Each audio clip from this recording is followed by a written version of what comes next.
Novels forever में खुशामदीद। घरौंदा जिसकी writer हैं उम्मे उमैर, ये उसकी दूसरी और आखिरी किस्त है और उम्मीद है कि आप लोगों को पहली किस्त अच्छी लगी होगी और आप लोगों ने बहुत ज़्यादा पसंद किया होगा।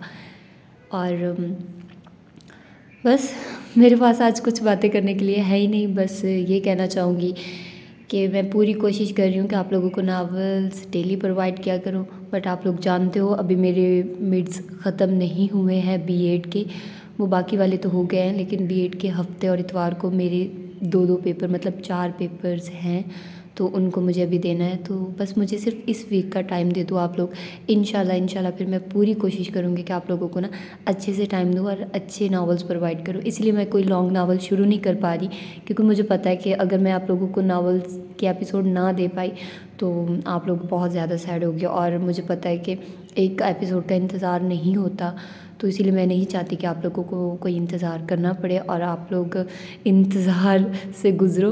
मेरा बेसिकली मकसद ही यही होता है कि मैं जो भी नावल आप लोगों को प्रोवाइड करूं उसमें आप लोगों को अच्छे वे से एक तो नावल सुनाऊं, ताकि आप लोग अच्छे से समझ जाओ कि मैं क्या बोल रही हूँ। समटाइम्स रवानगी में मैं अल्फाज की अदायगी थोड़ा गलत हो जाती है, तो उसके लिए मैं माज़रत चाहती हूँ। ऐसा नहीं होता कि वो मुझे समझ नहीं होती या मैं सही से उनको पढ़ नहीं पाती, लेकिन ऐसा होता है कि मैं जल्दी में पढ़ रही होती हूँ, या इन द सेंस कि आप एक वो सीक्वेंस के साथ पढ़ रहे होते हो। समटाइम्स तो ऐसे होता है कि अल्फाज ही गलत लिखे होते हैं, तो वो एज इट इज़ जैसे होते हैं, फिर बाद में समझ आती है कि अच्छा हमने ये गलत पढ़ दिया है, लेकिन फिर बाद में वो उसकी एडिटिंग भी नहीं हो सकती, बहुत मुश्किल, फिर बहुत ज़्यादा हेक्टिक हो जाएगा। इसीलिए आप लोग इस चीज़ को अंडरस्टैंड थोड़ा कर लिया करें कि थोड़ी सी हो जाती है, तो इसलिए उसको थोड़ा इग्नोर कर दिया करें, ठीक है। तो चलिए हम इसकी आखिरी किस्त को शुरू करते हैं। अब कोई देर नहीं करते और कोई बातें ज़्यादा नहीं करते। आँख सुबह 4 बजे खुली तो एकदम याह्या का ख्याल दिल में आया। पता नहीं किधर चले गए हैं, या उस कमरे में आए ही नहीं हैं। वो क्यों आएंगे? मैं अच्छी थोड़ी लगती हूँ उनको। रोहा जो है उनके दिल की रानी।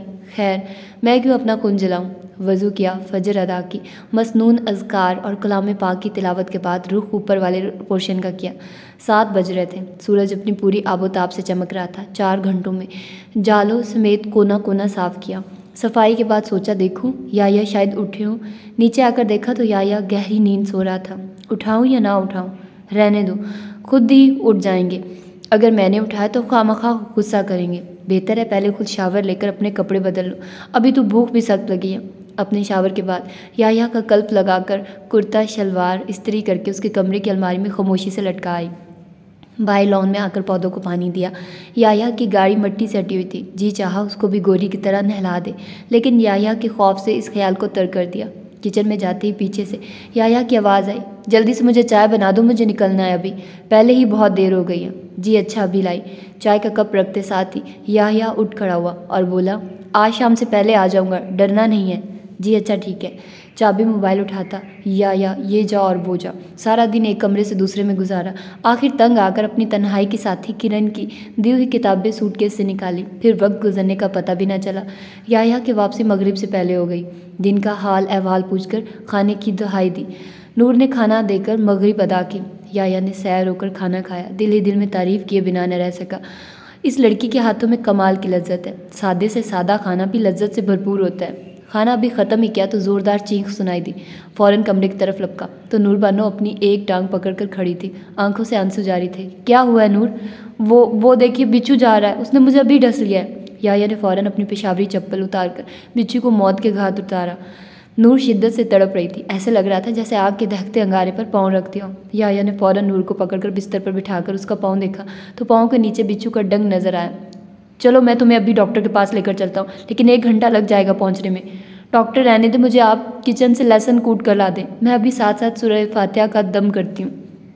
आंसू मुसलसल बह रहे थे, लेकिन ज़बान से एक कलमा भी नाशुक्री का दाना हुआ। या ने किचन का रुख किया तो पता नहीं चल रहा था कि लहसुन कौन सा है। प्याज, अदरक और लहसुन सब उठा लाया। इनमें से कौन सा है? कभी किचन में गया हो तो पता होता।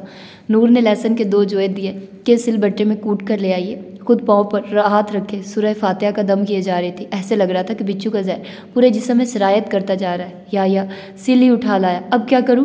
आप इसको मेरे पाँव के नीचे रखकर ऊपर कोई कपड़ा बांध दें, नूर ने कराहती आवाज़ में बोला। वो अलमारी में से मेरा कोई मलमल का दुपट्टा फाड़ लें। नूर मुसलसल दम किए जा रही थी। नूर खाली दम से आराम नहीं आएगा, याह्या बोला।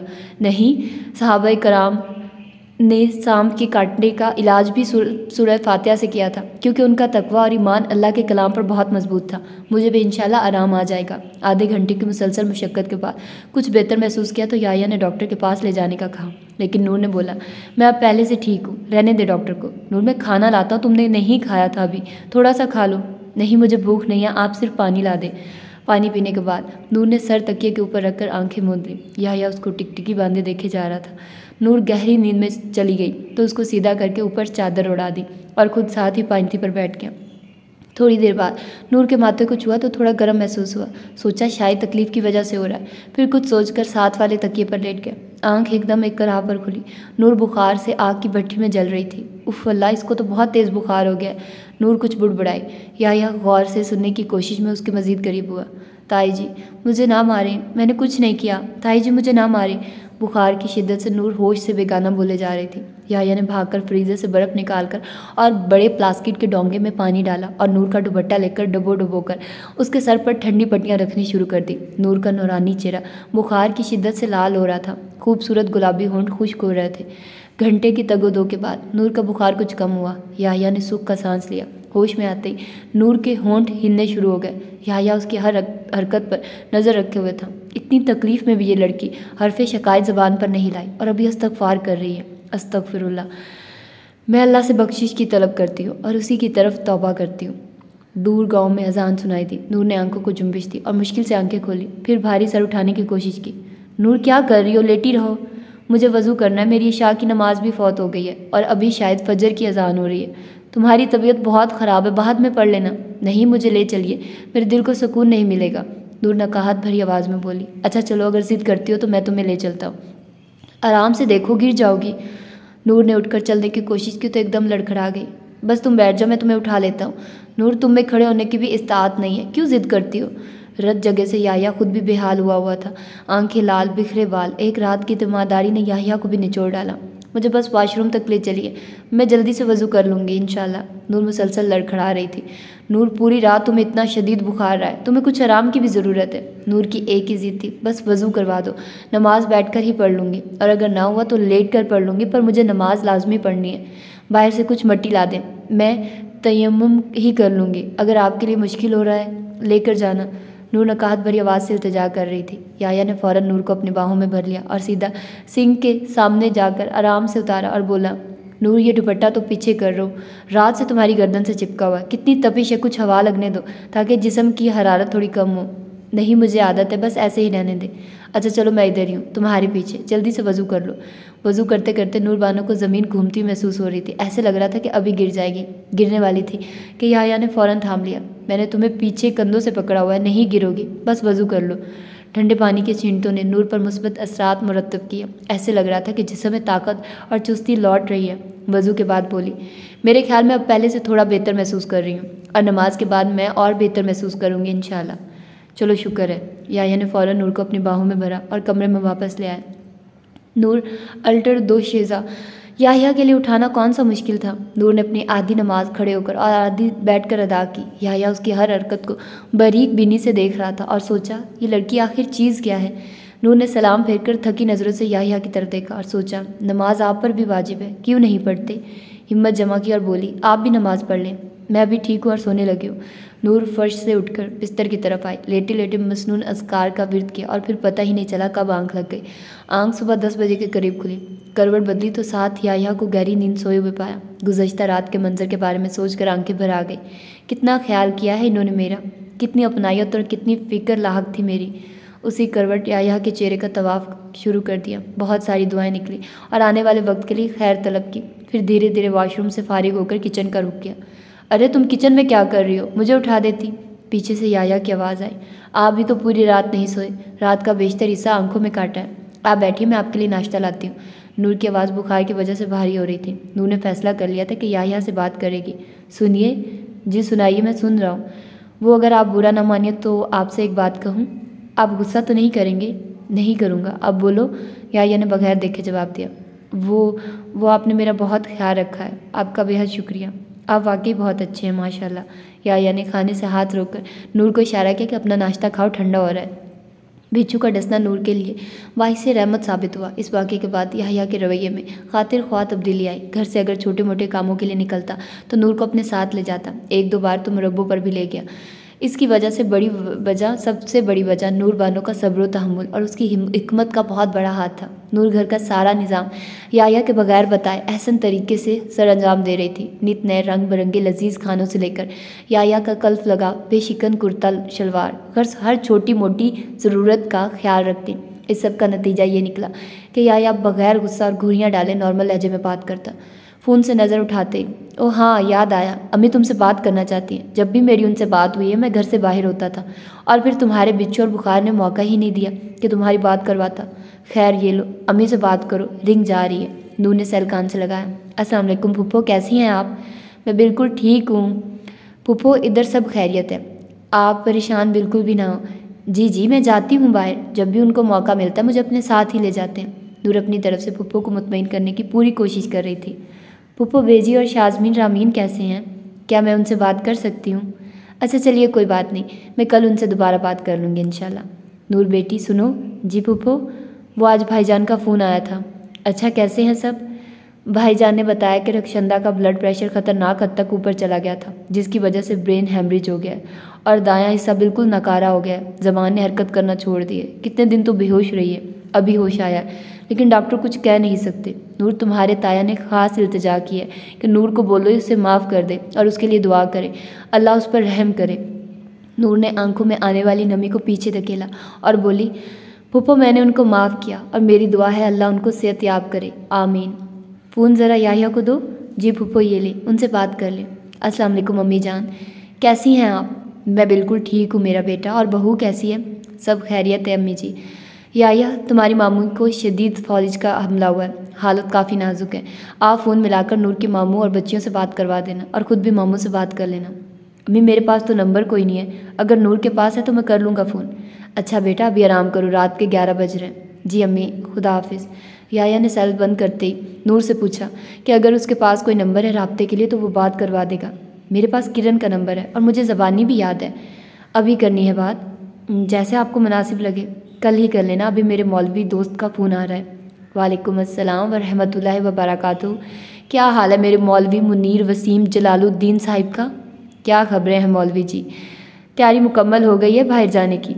ओ यार मेरी तो जान पर बनी हुई है, मैं इधर पाकिस्तान में मखलूत तलीमी निज़ाम से बेजार हूँ और अब अब्बा हजूर और दादा जान कचरे के ढेर में फेंकने के मंसूबे तैयार कर रहे हैं। मेरी तो जान को आ रहे हैं। छोड़ मेरी दास्ताने गम, अपनी सुना कब खिला रहा है वलीमा। पहले चोरी चोरी ब्याह रचा लिया और अब सरगोदा में हनीमून मना रहा है। हम तो तेरी शक्ल को तरस गए। बस यार तुम्हें तो पता है कारोबारी इंसान की ज़िंदगी भी मशीन बनकर रह जाती है। सफ़ीर का सुना किन हालों में है? उसको बोलना जब वापसी होगी तो फिर तुम सबसे मुलाकात होगी। बस यार अभी कोशिश कर रहा हूँ कि सोलर पैनल हो जाए तो कम से कम ज़मीनों को सैराब करने में तो आसानी रहेगी। बिजली चाहे हो या ना हो, हमारी ज़रूरत तो पूरी होती रहेगी।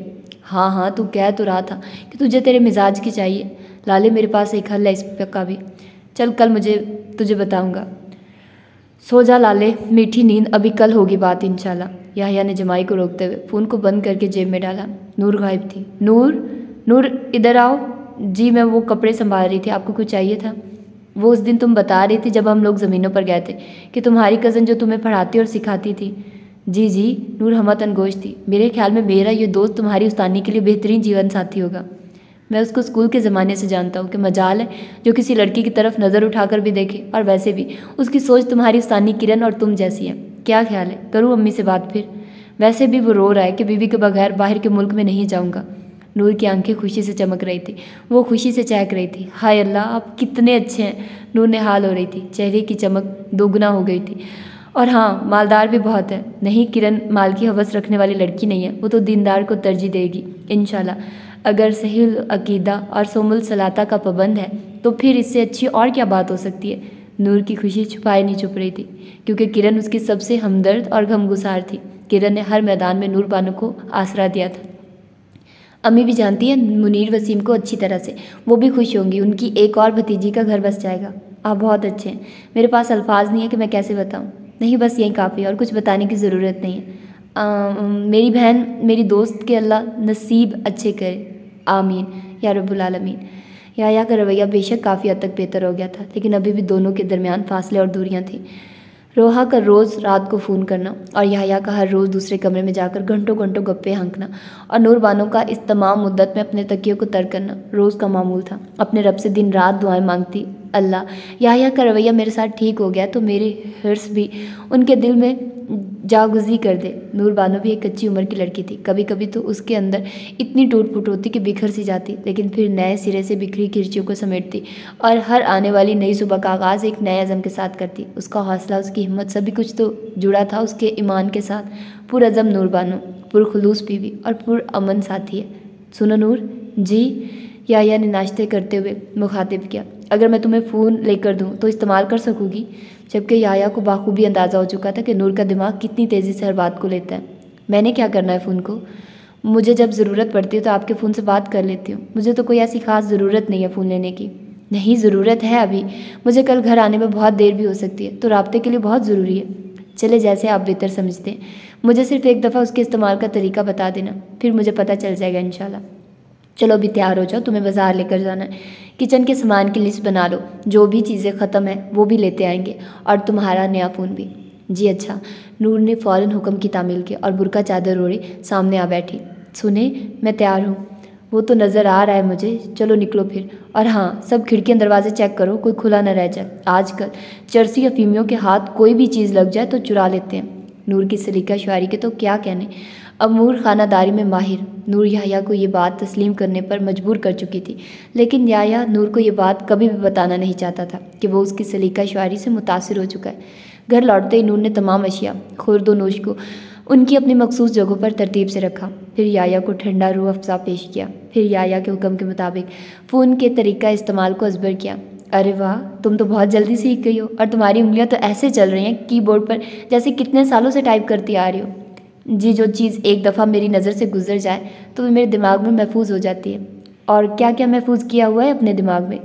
मेरा मतलब है ताया जी की गोरी साहिबा के अलावा भी कुछ है दिमाग में महफूज? नूर मीठा मुस्कुराई और बोली, अभी तो सिर्फ आप ही महफूज हैं, बाकी दिमाग के सब खाने मुकफल कर दिए हैं। मेरे ख्याल में इन खानों को भी खोलो ताकि ताज़ा हवा के झोंके अंदर बाहर हो, वरना ये खाने भी बासी हो जाएंगे तुम्हारी दाल की तरह। नूर खिलखिलाकर हंसती, लेकिन फिर दिल के किसी कोने में एक किसक सी उठी और ना चाहते हुए भी ध्यान रोहा की तरफ चला गया। कितनी खुश नसीब लड़की है कि जिसको याया जैसा मर्द बेपनाह चाहता है। काश याया मुझे भी इतना ही चाहे। मैं भी कितनी नाशुक्री हो गई हूँ, या अल्लाह मुझे माफ़ फरमा। वो दिन, वो लम्हात भूल गई हो नूर, जब ताई से मार और सुबह शाम ताने मिलते थे, और अब देखो इस शख्स की रफ़ाकत में हर चीज़ मुयस्सर है, भला किसी किस्म की रोक टोक के। क्या हुआ अगर ये शख्स तुमसे मोहब्बत नहीं करता? ये तुम्हारे आराम व सुकून का तो ख्याल करता है, हर ज़रूरत की चीज़ बिना पूछे ला कर देता है, और सबसे बड़ी बात, सर बड़ी नेमत, तुम उसके नाम के साथ जुड़ी हो, बहुत इज्जत व वक़ार के साथ। और वैसे भी मोहब्बत तो दिल का खेल है, जिसमें जीत सिर्फ और सिर्फ ख्वाहिशों के महाज पर डट जाने वालों की होती है, और मैं इस महाज पर डट कर मुकाबला करूँगी इंशाल्लाह। मेरा हथियार मेरी दुआएं होंगी, इस दुनिया का सबसे कीमती असला, जिसकी कीमत तवक्कुल और उम्मीद है। नूर के दिलो दिमाग में सवाल जवाब का खुद साख्ता सिलसिला अपने पूरे जोर पर था, जब याया ने उसके चेहरे के सामने हाथ लहराया। किधर गुम हो नूर बानो? आज खाना पकाने का भी इरादा है या फिर ख्याली पुलाव ही पकाओगी? नहीं नहीं, ऐसी कोई बात नहीं, मैं तो बस वैसे ही। आप बताइए क्या पकाऊँ आज? आज वही दाल बना लो जो उस दिन बनाई थी। दाल? नूर का मुंह हैरत से खुल गया। आप दाल खाएंगे? पहले तो नहीं खाता था, लेकिन अब खाने लगा। क्यों, कोई एतराज़ है क्या? अरे नहीं, बिल्कुल भी नहीं है एतराज़, मैं तो बस वैसे ही। नूर ने घबराहट में अपनी उंगलियों को मरोड़ा। खाने के बाद नूर ने इजाज़त तलब नज़रों से याया की तरफ देखा और पूछा, वो मैं किरण को फ़ोन कर लूँ? आपको याद होगा कल फूफो जान ने बताया था कि ताई जी काफ़ी बीमार है, तो मैं बस उसी सिलसिले में फ़ोन करना चाहती हूँ। फ़ोन मैंने खूबसूरती में इजाफे के लिए नहीं लेकर दिया, उसको अपने इस्तेमाल में लाओ। जी अच्छा, बहुत शुक्रिया। कभी कभी तो इतनी नेमतों का सोचकर नूर के आंसू छलक पड़ते। और हाँ सुनो, मेरी बात हुई थी मुनीर वसीम जलालुद्दीन से, उसको कोई एतराज़ नहीं है। अब जब इस्लामाबाद वापसी होती है तो उसको भी किनारे लगाते हैं। जी ज़रूर इंशाल्लाह, नूर ने मुस्कुराकर दिल की खुशी को ज़ाहिर किया। रात अचानक नूर की आंख खुली तो सामने नज़र दीवार पर लगे बड़े घड़ियाल पर गई तो रात के 2 बज रहे थे। कमरे में मुकम्मल सन्नाटा, जबकि दूसरे कमरे से सरगोशियों की आवाज़ और लगावट से भरपूर हंसी की आवाज़ें आ रही थी। एक ठेस उठी, काश या इस नामहरम लड़की से बात ना किया करे। कितने गुनहगार होते हैं ख्वामखा के इस शैतानी खेल में। ऐ मेरे मालिक, मुझे हिम्मत दे कि मैं याह्या से बात कर सकूं। अब आंख खुल ही गई है तो बेहतर है कि नवाफिल ही अदा कर लूँ। रात के आखिरी पहर में दुआएं वैसे भी कबूल होती हैं। नूर ने आराम से वॉशरूम का दरवाज़ा खोला और बहुत खामोशी के साथ वज़ू करके नवाफिल शुरू कर लिए। नूर की रकत तमीज़ दुआओं का सिलसिला उसके खूबसूरत गोरे गालों को तर किए जा रहा था। फिर फजर के बाद सलातुल अस्खारा अदा की और फैसला कर लिया कि याह्या से इस मौजू पर ज़रूर बात करेगी इंशाल्लाह। नाश्ते के बाद नूर बेचैन बेकल हो रही थी। समझ नहीं आ रही थी कि ये बात करने से याह्या कितना भड़क उठेंगे। ये ना हो पहले जैसा रवैया दोबारा अपना लें। नूर इसी शशोपंज में मुब्तला थी। फिर फैसला कर ही लिया, मेरे मालिक मुझे हिम्मत दे, मैं एहसन तरीके से अपने दिल की बात उनको समझा सकूं। आमीन या रब्बुल आलमीन। वो मुझे आपसे एक ज़रूरी बात करनी थी, अगर आप इजाज़त दे तो करूं। नूर के तो खौफ के मारे पसीने छूट रहे थे, हाथ भी हल्के हल्के कांप रहे थे। याह्या ने कुछ देर इंतज़ार के बाद बोला, क्या बात करनी है, बोलो। जी वो आपसे दरख्वास्त है कि मेरी पूरी बात सुनेंगे और गुस्सा नहीं होंगे। आप सिर्फ मेरी बात सुन लें और अमल अपनी मर्ज़ी से ही करें। ये मत समझिएगा कि मैं अपनी मर्ज़ी चलाना चाहती हूँ, मैं तो बस एक इल्तिजा कर रही हूँ, मुझे बस सुन लेना। याह्या ने लंबी तमहीद से ज़िद चोकर नूर को देखा और कहा, बोलो क्या आप पहेलियाँ बुझवा रही हो। वो आपका किसी गैर महरम, मेरा मतलब है नामहरम लड़की से बात करना जायज़ नहीं है, ये गुनाह का काम है। आप ऐसा ना किया करें, मुझे तकलीफ़ होती है कि आप गुनाह के मर्तकिब हो रहे हैं। नूर ने सारी बात एक ही सांस में बोल दी, लेकिन अब याह्या के चेहरे के बदलते तासुरात उसका खून खुश करने के लिए काफ़ी थे। सुनने का हौसला है तुम में नूर बानो तो सुनो।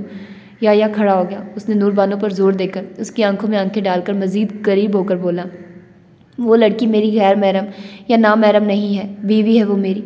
मैंने उससे शरई तरीके से निकाह किया है। रोहा बिनते मुर्तज़ा अब ज़ौजा याह्या सुल्तान बन चुकी है। नूर बानो को तो ऐसे लग रहा था कि ज़मीन चारों तरफ से घूम रही है और वो अभी के अभी गिर जाएगी। चेहरे का रंग सफ़ेद लट्ठे जैसा हो गया। ऐसे लग रहा था कि सारे जिस्म का खून निचोड़ लिया गया हो, ज़बान गुम होकर रह गई। नूर बानो पास पड़े सोफे के ऊपर गिरने वाले अंदाज में ढहसी गई। आगे कुछ भी बोलने का हौसला ना था, बस फटी फटी आंखों से याह्या को देखे जा रही थी। नूर, तुम क्या समझती थी कि मैं इतना बदकिरदार हूँ कि मैं तुमसे रात को छुप छुप कर किसी गैर लड़की से दिल लगी करता रहूँगा और मुनीर वसीम जलालुद्दीन जैसा बंदा मेरे साथ ताल्लुकात रखता। मैं इतना भी गिरा इंसान नहीं हूँ कि किसी की बहन बेटी को अपनी बातों के जाल में फंसा कर अपने शैतानी ख्यालात को तक़वियत पहुँचाऊँ, जबकि मेरी अपनी 2 बहनें मेरे घर में मौजूद हैं। मैं चाहे दीन इस्लाम पर मुकम्मल तौर पर अमल पैरा नहीं हूँ, लेकिन मैं अपने दीन को समझता हूँ और इस बात को समझाने में मुनीर वसीम का बहुत बड़ा हाथ है। हाँ, यूनिवर्सिटी में हंसी मजाक बहुत करता था, लेकिन मेरी एक हद मुकर्रर थी। रोहा मेरी पहली नज़र की मोहब्बत है, जिसके बारे में पहले दिन से तुम्हें आगाह कर चुका हूँ। नूर खामोश मुजस्मा बनी बैठी थी कि अगर उठी तो गिरकर ज़मीन बोस हो जाएगी। अब तुम्हारे दिमाग में बहुत सारे सवाल गर्दिश कर रहे होंगे कि ये सब कब कैसे हुआ। तो नूर साहिबा, जिस दिन आप मेरी शरीके सफ़र बनी थी, उसके दूसरे दिन ही मैंने रोहा से निकाह कर लिया था। नूर गर्दन झुकाए अपने नाखनों को खुरच रही थी। मैं भी कैसी उल्फत रखती हूँ, रोज़ टूटती, रोज़ जुड़ती हूँ। एक बेगाना सा ताल्लुक़ है उससे, रोज़ मिलती, रोज़ बिछड़ी हूँ। चाहे जाने लगती हूँ, लेकिन एक ऐहद पे जीती मरती हूँ। नूर, तुम बोल नहीं रही हो अभी, क्यों? क्या मेरा ये हलाल रिश्ता हज़म नहीं हो पा रहा, या फिर हसद की आग में जल रही हो? नूर ने गर्दन नफ़े में हिलाई और गोया हुई, मैं हसद करके अपनी नेकियों को क्यों भस्म करूँगी? मेरे नसीब, मेरे मुकद्दर का मुझे मिलकर रहेगा और रोहा को उसके नसीब का मिलेगा। मैं कभी भी आपकी पसंद की बेहुरमती नहीं होने दूँगी इंशाल्लाह। दिल वाले ही दिल के मामलात को निभाते आए हैं। सिर्फ मुझसे 3 बातों का वादा करिए कि आखिरी दम तक इनको निभाएंगे। पहली बात, कभी भी मेरा नाम आपके नाम से अलग नहीं होगा। मैं चाहती हूँ मेरे महरम, मेरे महबूब का नाम मेरी आखिरी सांसों तक जुड़ा रहे। आप चाहे मुझसे मोहब्बत ना करें, मैं कोई गिला नहीं करूँगी, लेकिन मेरी इज़्ज़त पे हर्फ ना आने देना। मैं नहीं चाहती मेरी वजह से मेरी मोहसिन, मेरी फुप्पो को कोई तकलीफ़ पहुँचे। आप सबके सामने मुझे इज़्ज़त देंगे और तन्हाई में चाहे तो मार भी लें, उफ तक भी नहीं बोलूँगी। और तीसरी बात, मेरी किरण मेरी बहन को मुनीर वसीम जलालुद्दीन से ब्याह दे। मैं आपकी ये नेकी पूरी ज़िंदगी नहीं भूलूंगी। मैं चाहती हूँ कि मेरी मोहसना, मेरी सहेली को उसकी पारसाई और पाकीज़गी का बेहतरीन सिला मिले।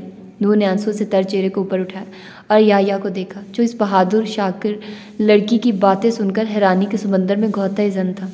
नूर, तुम किस मिट्टी की बनी हो? न चाहते हुए भी याह्या पूछ बैठा। आपको जवाब इस्लामाबाद वाला चाहिए या सरगोदा वाला नया जवाब दूँ? नूर ने अपने आंसुओं को साफ करते हुए ज़ख्मी मुस्कुराहट से पूछा। इस्लामाबाद वाला जवाब तो मेरे दिमाग में है, अब मैं सरगोदा वाले जवाब के लिए हमत अनगोश हूँ। याह्या ने इसरार किया। सरगोदा के हालातों वाक़यात को मद्देनज़र रखते हुए मेरा जवाब कुछ इस तरह से है। उम्मीद के दिए जलाए रखना रफ़ाक़तों के इस नए सफ़र में, जो ना लौटे तेरे पास नयापन उसका, उसे अपनी पलकों पर बिठाए रखना। उम्मीद के दिए जलाए रखना, बेवफाई उसकी पर न जासा थी, तर तकिए उसके लगाए रखना। कुछ अजब है उसके ताज़ा घाव में, हरफ़े मोतबर से उसको छुपाए रखना। उम्मीद के दिए जलाए रखना, जो ना पाए तो मयारे मोहब्बत उसका, बात होंठों में दबाए रखना। सह जाना कांटों की चुभन को, कदर की ललकार पर लबैक सुनाए जाना। उम्मीद के दिए जलाए रखना, उम्मीद के दिए जलाए रखना। अरे वाह, तुम तो शायरा बन गई हो। जी, मुझे शुरू से ही उर्दू अदब से लगाव रहा है, बस अभी ये नज़म दिमाग में आ गई अचानक से। खैर, आप रोहा को कब घर ला रहे हैं, और क्या पुप्पो बेजी इस बात से बाखबर हैं? नहीं, वो इस बात से मुकम्मल तौर पर बेखबर है। मैं उनको वापस जाकर बताऊंगा। अल्लाह सुब्हानहू तआला आपके इस नए बंधन में बरकत डाले, आमीन। आप मेरी दुआओं में हमेशा रहेंगे इंशाल्लाह। नूर ने उसके बाद खामोशी इख्तियार कर ली। याया की नज़रें बार बार नूर के चेहरे का तवाफ़ कर रही थी कि जैसे वो कुछ खोज रहा हो, कुछ ढूंढने की कोशिश कर रहा हो, लेकिन नूर का खामोश बेतासुर चेहरा याया को किसी भी नतीजे पर ना पहुंचा सका। तो मजबूरन पूछ बैठा, क्या सोचती रहती हो नूर? मैं अक्सर तुम्हें खामोश किसी गहरी सोच में गुम पाता हूँ। मुझे तुम बता सकती हो अपना मसला, मैं अगर हल ना कर पाया लेकिन मुफीद मशवरा तो ज़रूर दूंगा। नूर ने झुकी गर्दन उठाकर फीकी मुस्कुराहट से याया की तरफ देखा, धीमे लहजे में बोली, मेरी उलझी हुई खामोशियाँ आपकी सुलझी हुई यादों में रहती हैं। कोई मशवरा है इस बारे में आपके पास? नूर की सवालिया नज़रें याया के चेहरे पर गड़ी थी। नूर, तुम मुझसे नाराज़ हो? नहीं, बिल्कुल भी नाराज़ नहीं हूँ। मैं क्यों आपसे नाराज़ होंगी भला? जनती औरतों की सफ़ात नहीं है खामन के साथ मुकाबलाबाजी करना, और ना ही नाशुक्री करना उनका शेवा होता है। याया ने नज़रें चुराते हुए पहलू बदला। नूर, मैं तुम्हारी ज़रूरत की हर चीज़ मुहैया करूँगा। तुम मेरे घर में रहोगी, मेरे दिल में तुम्हारे लिए बहुत इज़्ज़त व एहतराम है, और तुमने ये इज़्ज़त खुद कमाई है। मेरा इसमें कोई कमाल नहीं है। मैं तो तुम्हें पहले दिन से ही धुतकार चुका था। तुम मेरी माँ की पसंद हो और अब मेरी इज़्ज़त हो।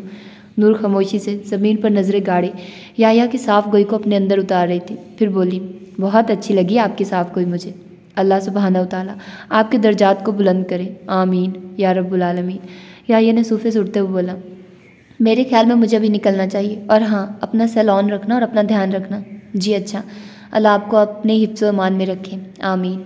अस्सलाम वालेकुम। याया बगैर पलटे तेज़ी से बाहर निकल गया। उसके घर से निकलते ही नूर टूट कर बिखर गई। अपने ऊपर काबिज जब्त के सारे बंधन रेज़ा रेज़ा हो गए। नूर ने अपने ज़ख्मी दिल को ईमान के फाहों के हवाले कर दिया।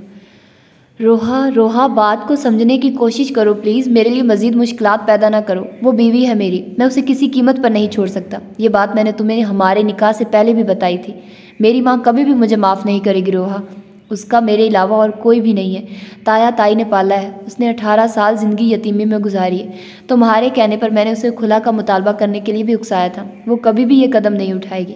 रोहा, मेरी अम्मी इस गम से निढाल हो जाएंगी। उनको अपनी भतीजी बहुत अजीज़ है। सुन रही हो ना? रोहा ज़ारों कतार रो रही थी। रोहा, तुम्हारी ख्वाहिश के मुताबिक अभी तक मैंने उसको बीवी वाला दर्जा भी नहीं दिया। क्या ये कम जुल्म है? वो अभी तक सिर्फ मेरी मनकूहा का दर्जा रखती है। मुझे मज़ीद गुनाहगार मत करो रोहा। वो बेज़र सी लड़की है, तुम्हें उससे कोई तकलीफ़ नहीं पहुंचेगी। मैंने उसको अपने कमरे से बाहर निकाल किया था और उसने पूरी रात नीचे सूफे पर गुजारी थी। घर में किसी को भी कानो कान खबर नहीं होने दी। वो मेरी इज्जत की पासदार है। याया ने घर से निकलते ही रोहा को कॉल की, लेकिन वो अपने जज्बात की रोह में बह जा रही थी। याया, अगर अम्मी की हालत नाजुक ना होती तो मैं कभी भी तुम जैसे दो औरतों में बटे हुए शख्स के साथ निकाह ना करती। तुम इसे तलाक दो या फिर मुझे दे दो। कोई औरत अपनी सौकन बहन की तलाक की शर्त ना लगाए। किसी औरत के लिए हलाल नहीं कि अपनी किसी सौकन बहन की तलाक का मुतालबा इसलिए करे ताकि उसके हिस्से का प्याला भी खुद अंडेल दे, क्योंकि उसे बहरहाल वही मिलेगा जो उसके मुकद्दर में होगा। या तुमने कहा था मुझे सिर्फ 1 हफ्ता दो और अभी 20 दिन गुजर गए हैं। रोहा, पागलों वाली बातें ना करो, मैं ये नहीं कर सकता। ठस हो गई ना तुम्हारी, आ गए ना तुम इस पेंडू की चालाकियों में। पता नहीं कितनी शातिर लड़की है, क्या क्या वजीफे और जादू टोने करती है जो अभी तुम्हारे मिजाज ही बदल गए। रोहा, वो ऐसी लड़की नहीं है, वो इन शिरकिया कामों से पाक है। वो सही अकीदा लड़की है। तुम क्यों खामखा उस पर इल्ज़ाम लगा रही हो? या तुम्हारा अभी ये हाल है तो मज़ीद कुछ और दिन गुजरने से तुम तो उसके मुरीद बनकर रह जाओगे। रोहा, मुरीदी वाली बात सच्ची नहीं है और ना वो इस तरह की ज़हनियत रखती है। वो बिल्कुल मुनीर वसीम जलालुद्दीन जैसी है। अच्छा, तो फिर और अच्छा है तुम तलाक दो उसे और करवा दो निकाह मुनीर वसीम जलालुद्दीन से। सांप भी मर जाए और लाठी भी ना टूटे। जस्ट शट अप रोहा, कितना फजूल बोले जा रही हो। मुझे गुस्सा ना ही दिलाओ तो ज़्यादा बेहतर है, वरना ठीक नहीं होगा तुम्हारे लिए। मेरे आज बताने पर उसने मेरे निकाह में बरकत के लिए दुआएं दी हैं। कौन औरत है जो शौकन के लिए दुआएं मांगेगी? बताओ, तुम दोगी दुआओं उसे? नहीं ना, मैं तो उसकी शक्ल भी देखना गवारा ना करूं। वो तो हर चीज़ गवारा कर रही है बिला किसी चू चरा के। उसका निकाह तुमसे पहले हुआ था और आज दिन तक उसने मुझे उफ तक नहीं बोला। हर बात पर लब्बैक बोलती है। वाह याया सुल्तान, बड़े राग अलाप रहे हो अपनी नई नवेली मनकोहा के। मैं तुम्हें हकीकत बता रहा हूँ, लिहाजा अपनी ज़िद छोड़ो और रुखसती की तैयारी करो। मेरी सरगोदा से वापसी पर तैयार रहना। याया ने फ़ोन बंद करके गोद में ही रख दिया। गहरी सोच में डूब गया। एक तरफ मोहब्बत का निकाह तो दूसरी तरफ मजबूरी का निकाह, लेकिन फिर भी पुरानी मोहब्बत मजबूरी पर गालिब आ रही थी। कुछ सर फिरे कहते हैं कि मोहब्बत इंसान को अंधा कर देती है। गोद में पड़े सैल ने भी फिर चिंगाड़ना शुरू कर दिया। अस्सलाम वालेकुम अम्मी जी, हम दोनों खैरियत से हैं, बस चंद दिनों तक वापस आ जाएंगे। जी नूर बिल्कुल ठीक है, मैं उसका ख्याल रखता हूँ। जो नंबर भेजा था उस पर कॉल कर लें। आज घर में अकेली ही है, मुझे ज़रूरी काम से साहिवाल जाना पड़ रहा है। मैं उसको साथ नहीं ले जा सकता था। एक तो 3 से 4 घंटे का सफ़र, फिर गाड़ी में बैठकर मज़ीद थकती। अलविदाई सलाम दुआ के बाद याह्या ने फ़ोन डैशबोर्ड पर रख दिया। बार बार नूर की बातें उसके कानों से टकराई। रोहा की ज़िद के सामने याह्या तो मजबूर होकर रह गया था। मुंतशिर सोचों के साथ 70 की रफ्तार से गाड़ी अपनी मंजिल की तरफ रवान दवा थी। फिर कुछ सोचकर फ़ोन उठाकर नूर को मिलाया और स्पीकर पर लगा दिया। मुसलसल बेल जा रही थी लेकिन कोई जवाब मसूल नहीं हुआ। एकदम परेशानी ने घेर लिया। दूसरी फिर तीसरी मरतबा कॉल मिलाने से भी कोई राब्ता नहीं हो पा रहा था। पता नहीं किधर गई है, फ़ोन क्यों नहीं उठा रही, क्या पता नाराज़ हो गई हो। लेकिन वो तो ऐसी नहीं है जो एकदम नाराज़ हो जाए। तरह तरह के ख्यालात और वसवसे याह्या के दिमाग को जकड़े हुए थे। इससे बेहतर था साथ ही ले आता, कम अज़ कम ये इजाफी परेशानी ना देखने को मिलती। 10 मिनट बाद दोबारा कॉल मिलाई। तीसरी बेल पर हामती कामती नूर की स्पीकर में आवाज़ उभरी। सलाम के बाद फ़ौरन माजरत की। वो दरअसल मैं वॉशरूम में थी, बस अभी ही निकली हूँ। नूर याह्या के पूछने से पहले ही उसको तसल्लियाँ दिए जा रही थी। नहीं, कुछ खास बात नहीं थी, बस तुम्हारी खैरियत मालूम करने के लिए फ़ोन किया था। क्या अम्मी ने कॉल की थी तुम्हें? जी मेरी हो गई ये बात फूफू से, अल्हम्दुलिल्लाह।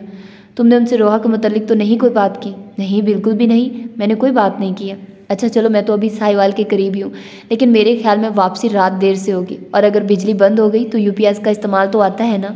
और हाँ, मोमबत्तियाँ भी पड़ी हैं, वो अपने करीब ही रख देना। जी अच्छा। और हाँ, वापसी की भी तैयारी शुरू कर लो, हमें 2 दिनों में वापस इस्लामाबाद जाना है। जी अच्छा। नूर के दिल में एक ठेस उठी, क्योंकि वो जानती थी कि याह्या ने रोहा को रुखसत करवा कर घर लाना है। आंसू बेख्तियार गालों पर लड़क आए। आज का दिन उसकी ज़िंदगी का अज़ियतनाक दिन था। मेरे मालिक, मेरे लिए इस आजमाइश को आसान बना, मेरे दिल में सुकून पैदा कर और इस तशनगी को निकाल फेंक मेरे रब्बुल आलमीन। सारा दिन इसी तगो दो में गुजर गया कि कैसे इस नए आने वाले इम्तिहान से गुजरना है। पता नहीं मैं इस इम्तिहान को पास कर पाऊंगी भी या नहीं। जी चाहा किरण को फ़ोन कर लूँ और अपना हाल दिल उसको बताऊं। फिर कुछ सोचकर इस ख्याल को भी चटक दिया। किरण पहले ही ताई जी की वजह से परेशान है, मैं किस लिए उसको मज़ीद तंग करूं? ये मेरी आजमाइश है, इसका मुझे ही सामना करना होगा। मगरिब अदा की। मेरे ख्याल में याह्या आने वाले ही होंगे। पूरा दिन गुजर गया। मेरा ख्याल है फ़ोन करके खाने का पूछ लूँ या फिर रहने ही देती हूँ। गुस्सा करेंगे, मैं फजूल में तंग करती हूँ। बेहतर इंतज़ार कर लिया जाए। हाथ में पकड़े सेल की लाइट जगमगाई। महरम नाम से महफूज नाम स्क्रीन पर नमूदार हुआ। मीठी मुस्कुराहट पूरे चेहरे को खिलखिला गई। अपनी बेकली को छुपाते हुए सलाम दुआ का तबादला हुआ। नूर तुम खाना खाकर सो जाना, मैंने इधर से ही खाना खा लिया, मुझे घर पहुंचने में मज़ीद 2 घंटे लग जाएंगे। जी अच्छा। भूख नाम की तो कोई चीज़ न थी। मौजूदा हालात की तरह मैदा भी रूठ गया था। सलातुल इशा अदा की और बिस्तर पर लेट गई। गहरी सोचों में डूबी। नींद की रहम दिल वादियों में चली गई। रात 1 बजे आंख खुली तो याह्या की फिक्र ने सताया। पता नहीं वापस आ गए हैं या नहीं। चाबियां तो साथ लेकर गए थे। फ़ौरन पाँव में चप्पल लड़कर दूसरे कमरे में झांका। खाली कमरा मुंह चढ़ा रहा था। हर तरफ देख लिया लेकिन याह्या का नामो निशान नहीं था। फिर धड़कते दिल के साथ फ़ोन मिलाया। याह्या ने पहली बेल पर ही उठा लिया। अस्सलाम वालेकुम। वो आप ठीक तो हैं? अभी तक वापस नहीं आए, मुझे घबराहट हो रही है। सब खैरियत है ना? हाँ, बस गाड़ी का टायर पंक्चर हो गया था तो 1.5 घंटा इसी में चला गया। तुम बेफिक्र होकर सो जाओ, मुझे मज़ीद 1 घंटे का सफ़र तय करना है अभी। जी अच्छा, फ़ी अमान अल्लाह। फजर के वक्त आंख खुली तो उठते साथ ही दूसरे कमरे में झांका जहाँ पे याह्या गहरी नींद सो रहा था। दिल ही दिल में उसकी बलाएं ले डाली। जी चाहा करीब होकर चेहरा देख ले, लेकिन इरादा मुलतवी करते हुए वाशरूम का रुक गया। दिन 12 बजे याह्या की आंख खुली। शावर लिया और फिर कल्प लगाकर कुर्ता शलवार जो कि पहले से लटका दिया गया था पहनते ही अपनी पसंदीदा परफ्यूम का छिड़काव करते ही नूर को आवाज़ दी, जल्दी से नाश्ता बनाओ। नूर जो को किचन में खड़ी प्याज काटने में मसरूफ़ थी, फ़ौरन छोड़कर बाहर लपकी। नाश्ते में क्या बनाओ? कुछ भी बना लो, बहुत सख्त भूख लगी है। और हाँ सुनो, नूर वापस पलटी। जी आपने कुछ कहना है? अभी मैं खाना खा लूँ फिर हमें निकलना है। जल्दी से सारी चीज़ें समेटो और किचन का सारा सामान हम मुंशी चाचा के घर देकर जाएंगे। जी अच्छा। 20 मिनट में देसी घी के 2 कड़े बल्लों वाले पराठे, कड़क चाय और अंडों गंडों का ऑमलेट बनाया और साथ कुछ अचार की काशें भी अलग प्लेट में रख दी।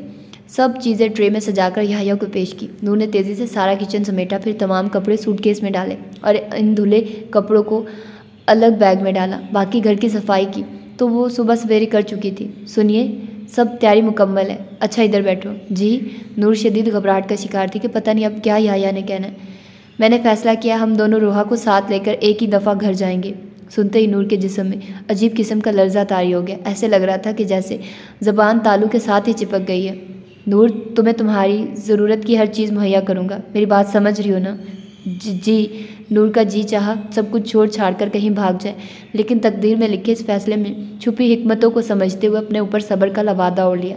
जख्मी दिल की किरचियाँ हर नए दिन बढ़ती ही चली जा रही थी। नूर जब इस घर से निकलने लगी तो सब कुछ दिमाग में ताज़ा हो रहा था। याह्या का उसके लिए फ़िक्रमंद होना और उसको उठाकर वाशरूम लेकर जाना, शदीद बुखार में उसके माथे की पट्टियाँ करना, अब ये सब तो नूर को ख्वाब लग रहा था। याह्या तो गया अब रोहा के दिल की रौनक बनने। 12 दिन के क़याम में कितनी यादें वाबस्ता हो गई हैं मेरी इस घर के साथ। आंखें ना चाहते हुए भी छलक पड़ी। हमेशा की तरह पीछे बैठने को तरजीह दी। ये सफ़र नूर की ज़िंदगी का तवील तरीन सफ़र बन गया। सीने में शदीद जकड़न महसूस हो रही थी। जिस्मानी थकावट से ज़्यादा ज़हनी थकावट ने नूर के असाब को शल करके रख दिया। पूरा रास्ता खामोशी में कटा। याह्या की आवाज़ ने खामोशी को तोड़ा। मेरे ख्याल में तुम घर ही रहो, मैं अम्मी और बेजी को साथ लेकर जाऊँगा। सुन रही हो ना? जी ठीक है। गाड़ी अंदर दाखिल होती लॉन में मौजूद घर के अफराद इस अचानक आमद पर हैरान और खुश हो रहे थे। शाज़मीन रामीन तो उछल उछल कर पागल हो रही थी। भैया भाभी, शुक्र है आप लोग वापस आ गए हो, हम तो भाभी के लिए तरस ही गए थे। फूफो ने नूर को चूम डाला और बनाए ली। बेजी भी पोते को इतनी खूबसूरत बीवी के साथ चलता देखकर निहाल हो रही थी। माशाल्लाह, अल्लाह जोड़ी सलामत रखे, फलो फूलो मेरे बच्चों। नूर भी इतनी अपनायत पाकर वक्ती तौर पर अपना गम भुला बैठी कि अचानक याह्या ने बात शुरू की। अम्मी और बेजी, अभी आपको मेरे साथ अपनी दूसरी बहू को भी लेने जाना है। क्या मजाक करता रहता है हर वक्त याह्या, संजीदा हो जा, अभी बीवी वाला हो गया और जल्दी बाल बच्चेदार हो जाएंगे। बेजी ने दुहाई दी। बेजी, मैं मजाक नहीं कर रहा हूँ। अम्मी जी, आपको अपनी भतीजी कितनी अजीज़ है, ऐसे ही मुझे उम्मीद है आपको अपनी भांजी भी अजीज़ होगी। आपकी छोटी बहन जमीला, जिसको मामी रक्षंदा ने अपने बड़े भाई के साथ मिलकर बेच डाला था और पूरे गांव में मशहूर कर दिया था कि वो किसी आशना के साथ भाग गई है और फिर इन पैसों से अपने भाई को दुबई भेजा था। मुंजा बेगम का मुंह खुला का खुला रह गया। आंखें बिला रोक टोक बरस रही थी। ज़बान गुंग होकर रह गई। नूर खुद बेहोश होने वाली थी कि रोहा उसकी दूसरी फूफो की बेटी है। सारे घर को सांप सूंघ गया। अम्मी, आपकी बहन को हार्ट अटैक हुआ है, जिसकी वजह से अंकल मुर्तज़ा, जिससे मेरी मुलाकात पहले भी रह चुकी है, उन्होंने मुझे निकाह के लिए हाँ बोल दी है। आपकी बहन मेरे और नूर के निकाह के बारे में बाखबर है। वो तो सिर्फ अपने बिछड़ों से मिलने के लिए बेताब है। मुझे जब रोहा ने अपने घर का अता पता दिया तो मैंने सोचा आपको लेकर जाने से पहले मैं उसके वालिदैन से मिल लेता हूँ। तो ये सब मालूमात मेरी मुलाकात पर खुली, जब उन्होंने मुझे देखा और आपका नाम पूछने पर रो पड़ी कि मेरे चेहरे में उनकी बहन की छवि जाती है। मुझे आपने मौका ही ना दिया ये सब बताने का और ले गई जेल में। जैसे आपको बाबा ने मैको के साथ ताल्लुकात रखने से रोका था, वैसे ही अंकल ने खाला को भी मजबूर कर दिया था कि जो कुछ मामी ने किया था वो नहीं चाहते थे उनकी औलाद पर इस मकार औरत का साया भी पड़े। अम्मी, मुझे पता है मैंने बहुत बड़ा कदम उठाया आप दोनों की इजाज़त के बगैर, लेकिन मैं पूरी कोशिश करूँगा कि किसी को भी शिकायत का मौका ना मिले। बेजी, अम्मी प्लीज़ मुझे माफ़ कर दें और अब मेरी बीवी रोहा को इज़्ज़त के साथ इस घर में ले आइए। नूर बिल्कुल खामोश एक कोने में बैठी थी। फूफो बार बार गम से चूर उसके चेहरे को देखती, जहाँ पर सिवाय खामोशी के और कुछ न था। आखिर बेजी बोली, चल मुंजा चले, फिर देखते हैं क्या चांद चढ़ा कर आया है मेरा पोता। या मेरा दिल कर रहा है मैं तेरी चमड़ी उधेड़ दूँ। तू कितना नालायक इंसान है कि जिसका कोई हिसाब नहीं है। कुछ तो होश करता, अभी तेरी नूर को आए महीना भी नहीं गुजरा और तू आ सके उसके ऊपर सौकन लेकर आया है। बेजी, अब माफ़ भी कर दे, जो हो गया वो वापस तो नहीं आएगा। जबकि मुंजा बेगम को चुप लग गई थी। एक तरफ अजीज़ तरीन भतीजी और दूसरी तरफ बिछड़ी बहन की बेटी अजीब कैफियत से दो चार थी। बहन के मिलने पर खुशी थी, लेकिन याह्या के इस जज्बाती फैसले ने हिला कर रख दिया था। काफ़ी सोच विचार के बाद बोली, चलो चलते हैं, लेकिन तुम पहले इन लोगों को इत्तला कर दो। मुंजा बेगम ने फ़ौरन नूरबानो को अपने सीने में भर लिया। तू मेरी जान है नूर, तू मेरी लाडली है, मेरी बच्ची, जब तक मैं ज़िंदा हूँ तुझ पर आँच नहीं आने दूंगी। याह्या को इस तरह से पता था कि अम्मी कितना प्यार करती हैं नूरबानो से, लेकिन वो भी अपने दिल के हाथों मजबूर था। मोहब्बत के सामने घुटने टेक गया। पीछे नूरबानो जले पैर की बिल्ली की तरह ऊपर नीचे के चक्कर काट रही थी। काफ़ी सोच विचार के बाद अपना सारा सामान निकाल कर नीचे बेजी के कमरे में ले आई। रूहा को ज़रूरत है याया के कमरे की, वो याया के दिल की रानी जो है। मैं तो एक फालतू पीस हूँ। मैं तो याया के ऊपर मुसल्लत कर दी क्यों। शाजमीन रामीन ये सब होता देख रही थी। आखिर मजबूर होकर बोल पड़ी, भाभी आप क्या बेजी के साथ सोया करेंगी? नूर ने मुस्कुराकर कहा, फ़िलहाल तो यही इरादा है कि बुज़ुर्गों की खिदमत करके सवाब कमाया जाए, पर भाभी बेजी तो रात को बहुत कम सोती हैं, तो मैं कौन सा सोती हूँ? नूर ने दुखते दिल के साथ सोचा। आखिर वो घड़ी भी आन पहुंची जिससे नूर की जान निकली जा रही थी। किचन में मसरूफ़ नूर ने 2 गाड़ियाँ अंदर आती शीशे की खिड़की से बाहर देखी। दिल की धड़कन तेज़ हो चुकी थी। ऐसे लग रहा था कि दिल बाहर आ जाएगा। गाड़ी रुकते ही याया का खुशी से तमतमाता चेहरा नमूदार हुआ और फिर फ़ौरन दौड़कर दूसरी साइड वाला दरवाज़ा बहुत गर्मजोशी से खोला।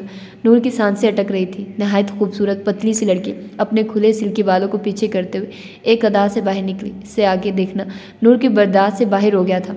फ़ौरन किचन के फर्श पर बैठ गई और अपनी सांस को बहाल करने लगी। आंसुओं के रेले को मजबूत बंद बांधने के बावजूद भी नमकीन पानी दगाबाजी पे उतर रहा। मेरे अल्लाह मेरी मदद फरमा, मुझे मजबूत कर। मैं नहीं चाहती मेरी पुप्पो मुझे ऐसे रोता हुआ देखे।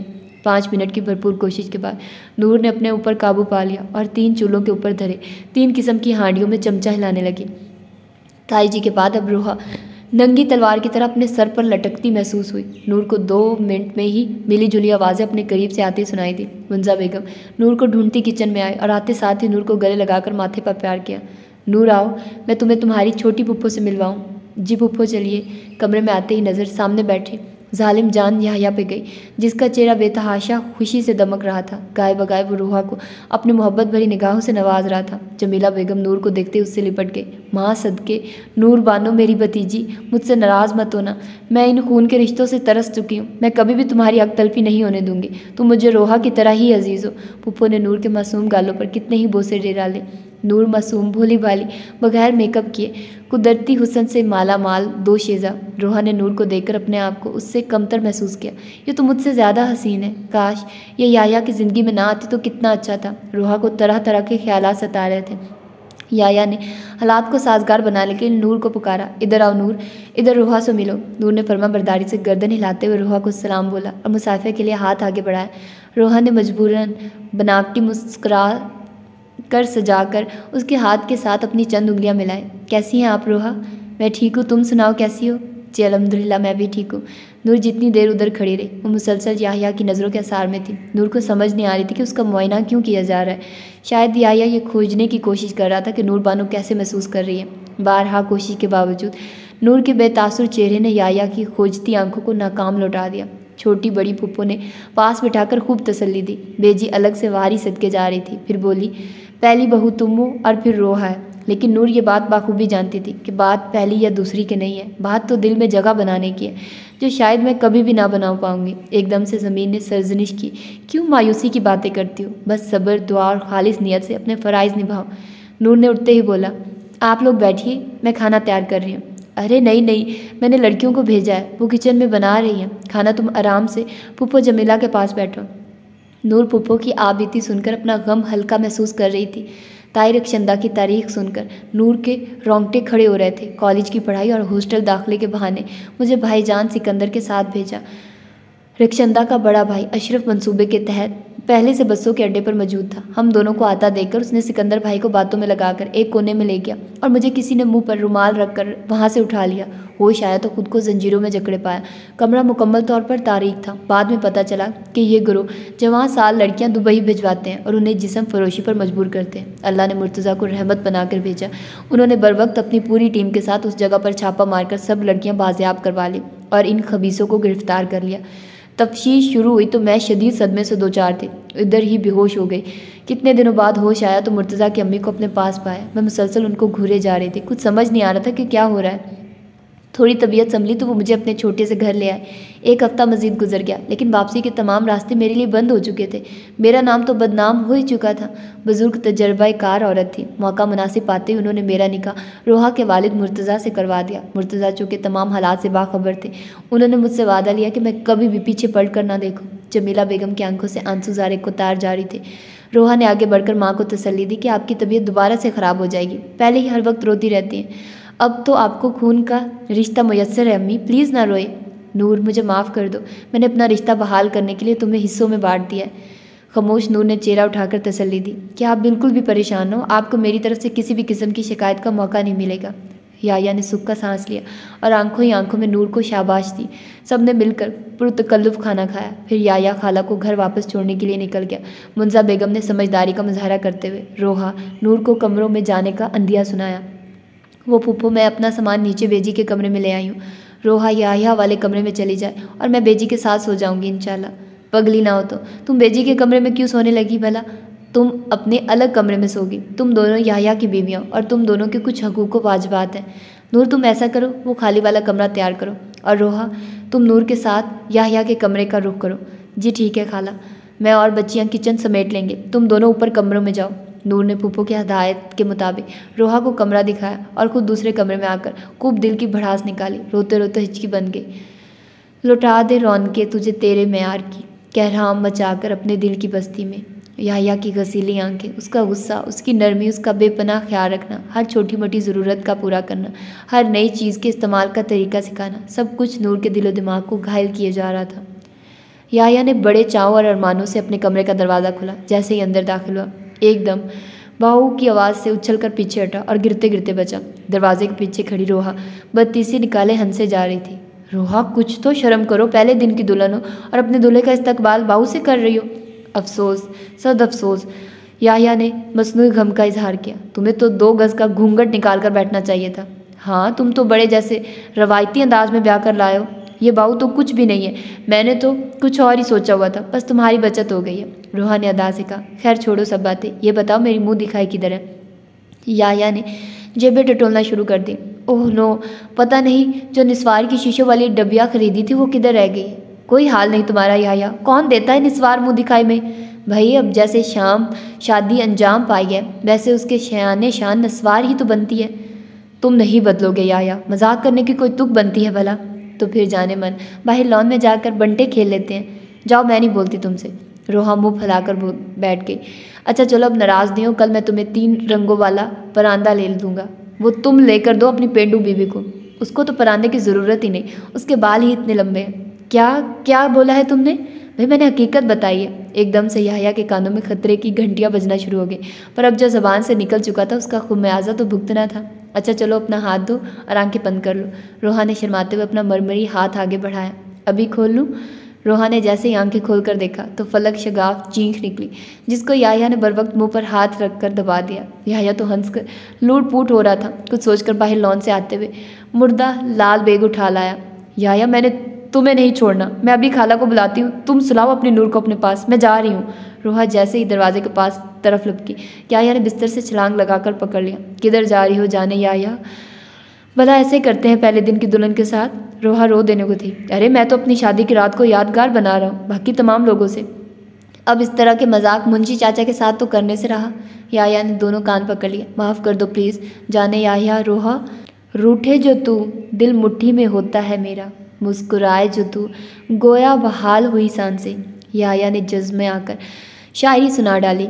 रोहा खामोशी से मुंह फुलाए दरवाजे की तरफ रुख किए खड़ी थी। याया ने पीछे से पकड़कर उठाया और बिस्तर पर बिठा दिया। अब कोई मजाक नहीं होगा, अब संजीदगी से कुछ कवायदो ज़वाबित सीख लेते हैं जिन पर अमल पैरा होकर हम बाकी मानदा ज़िंदगी में एहसन तरीके से चल सकते हैं। रोहा ने घूर कर देखा तो फिर बोली, अब ये नूरनामा ना शुरू कर लेना प्लीज़। रोहा, तुम्हारी सुई उधर ही क्यों अटकी हुई है? वो मेरी ज़िंदगी में शामिल है, मैं कैसे उसे नज़रअंदाज कर सकता हूँ? वो मेरी जिम्मेदारी है। रोहा, नूर इस घर की बहू है, उसको भी उतना ही हक मिलेगा जितने कि तुम हकदार हो। पहनने ओढ़ने से लेकर खाने पीने तक हर चीज़ एक जैसी मिलेगी। ठीक है, मुझे मोहब्बत तुमसे है, लेकिन मेरे दिल में नूर के लिए बहुत इज्जत और एहतराम है।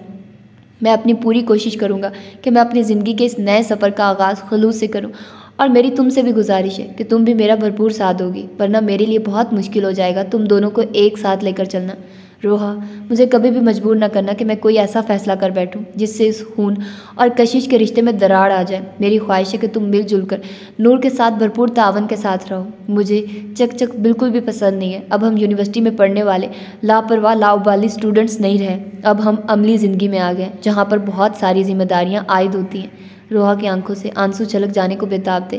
पहले दिन से ही बटा हुआ शख्स मुकद्दर बिना पे काश मुझे याहिया से मोहब्बत न होती, काश मैं निकाह के लिए हामी न भरती। अब सारी उम्र शौकन की अजियत मेरे सर पर मंडलाती रहेगी। क्या सोच रही हो रोहा, मैंने कुछ गलत बोला है? याहिया ने अपनी उंगलियों के पोरों से रोहा के आंसू साफ किया और थोड़ी से चेहरा ऊपर करके अपनी मोहब्बत की पहली मोहर जब्त की। नूर अपने मामूल के मुताबिक फजर की अदायगी के बाद बाहर रकबी लॉन की तरफ निकल गए। पूरा घर सो रहा था, लेकिन नूर की आंखों से नींद कोसों दूर चली गई। सारी रात तड़प तड़प कर काटी और फिर दुआओं का लामतनाई सिलसिला उसकी रगों पे में सरायत करता रहा। अरे जाओ मुंजा, उठाओ अपने बेटे बहू को, दिन के 11 बज रहे, अभी तक सोए पड़े हैं। हमारे वक्तों में तो सुबह शादी के वक्त दुल्हनें उठ जाती थी और सब घर वालों के साथ घुल मिलकर नाश्ता करती थी। बेजी आपका ज़माना और था और अब ज़माना बदल गया। अरे चल हट, मस्ती आ गई है लोगों में, दुनिया बिगड़ गई है। मुंजा बेगम मुस्कुराते हुए, बेजी आप परेशान ना हो, मैं अभी बुला कर लाती हूँ। अम्मी, रोहा भाभी और भैया नीचे आ रहे हैं। शाजमीन ने ड्राइंग रूम में से हाँक लगाई। नूर खामोशी से किचन में अपने काम में मसरूफ थी, तेज़ तेज़ हाथ चलाते हुए। शनासा खुशबू अपने करीब आती महसूस हुई तो पढ़कर देखा, देखते ही मबहूत हो गई। याहिया अपनी भूरी आंखें गाड़ी उसे ही देख रहा था। नूर ने फ़ौरन संभल कर अपना दुपट्टा ठीक किया और अभी पूछने के लिए होंठों को जुम्बिश ही दी थी कि याहिया बोल पड़ा, नाश्ता मिल जाएगा नूर? जी जी ज़रूर, क्या बनाऊँ? रोहा से भी पूछ ले, मैं भी बना देती हूँ। वही बनाओ जो तुमने सरगोदा से वापसी वाले दिन बनाया था। ओह अच्छा, मैं भी बना देती हूँ, आप अंदर जाकर आराम से बैठिए। नूर ने टोकरी से प्याज निकालकर छीलना शुरू कर दिए, जबकि याहिया हनूस खड़ा था। नूर दिल में सोच रही थी कि अभी क्यों खड़े हैं पास। नूर जी, तुम ठीक तो हो ना? जी मैं बिल्कुल ठीक हूँ। मेरे साथ नाराज़ तो नहीं हो ना? मेरा मतलब है रोहा की वजह से? नहीं, मैं बिल्कुल भी नाराज़ नहीं हूँ। रोहा का अपना नसीब है और मेरा अपना। उसे जो मिल रहा है उसमें भी मेरे रब की बहुत सी हिकमतें पोशीदा है, और जो मेरी दस्तरस में नहीं है उसमें भी न जाने कितनी खैर पनपा है।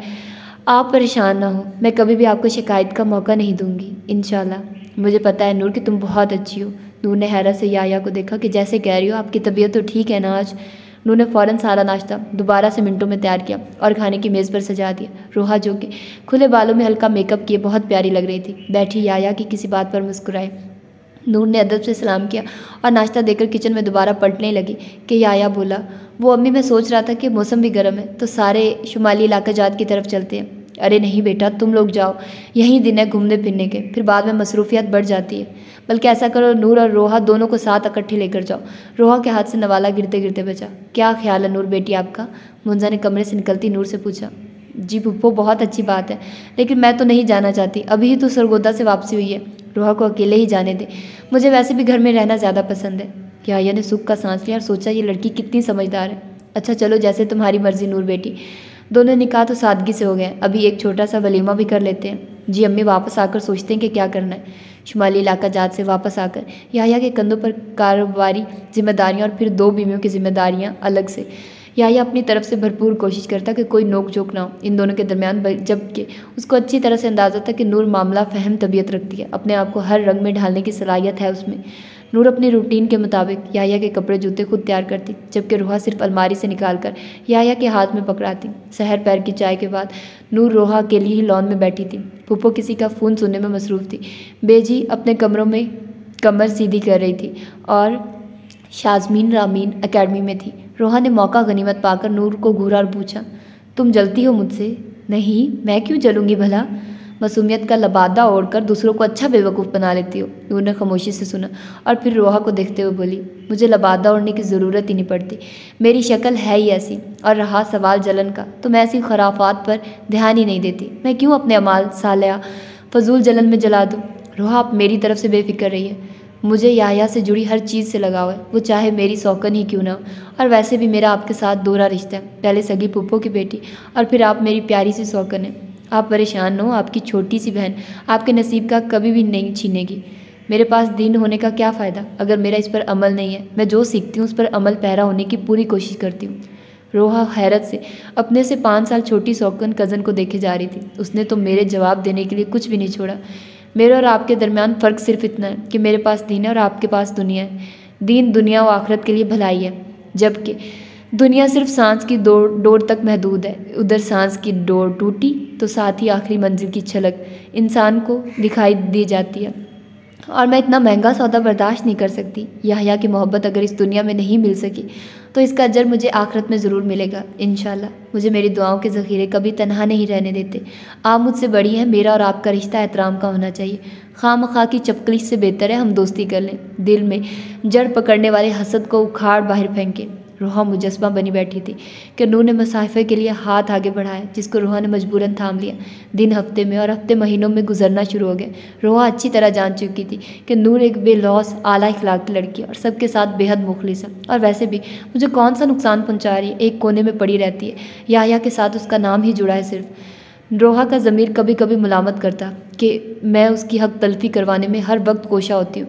याह्या को उसके साथ अकेले में बात करने का मौका भी नहीं देती हूँ। नूर में ऐसी कोई ख़ास बात थी जो रोहा को हथियार डालने पर मजबूर कर रही थी। इसमें सबसे ज़्यादा हाथ नूर के तकवा और इखलाक का था, जो कड़े से कड़े वक्त में हर चीज़ सब्र से सह जाती और कभी भी किसी की भी दिल आज़ारी ना करती। नूर खुद ही कोशिश करती कि याह्या का सामना ना हो। वो नहीं चाहती थी कि उसकी वजह से रोहा और याह्या के ताल्लुकात ख़राब हो। याह्या की गैर मौजूदगी के वक्त ज़्यादातर किचन में या शाज़मीन रामीन के साथ होती, लेकिन फिर भी अपनी जिम्मेदारियाँ बखूबी निभा रही थी। नूर के साथ दिन का खाना बनाते हुए अचानक रोहा को मतली हुई तो वॉशरूम में भागी। नूर भी पीछे ही गई। रोहा तुम ठीक तो हो ना, जूस ला दूँ?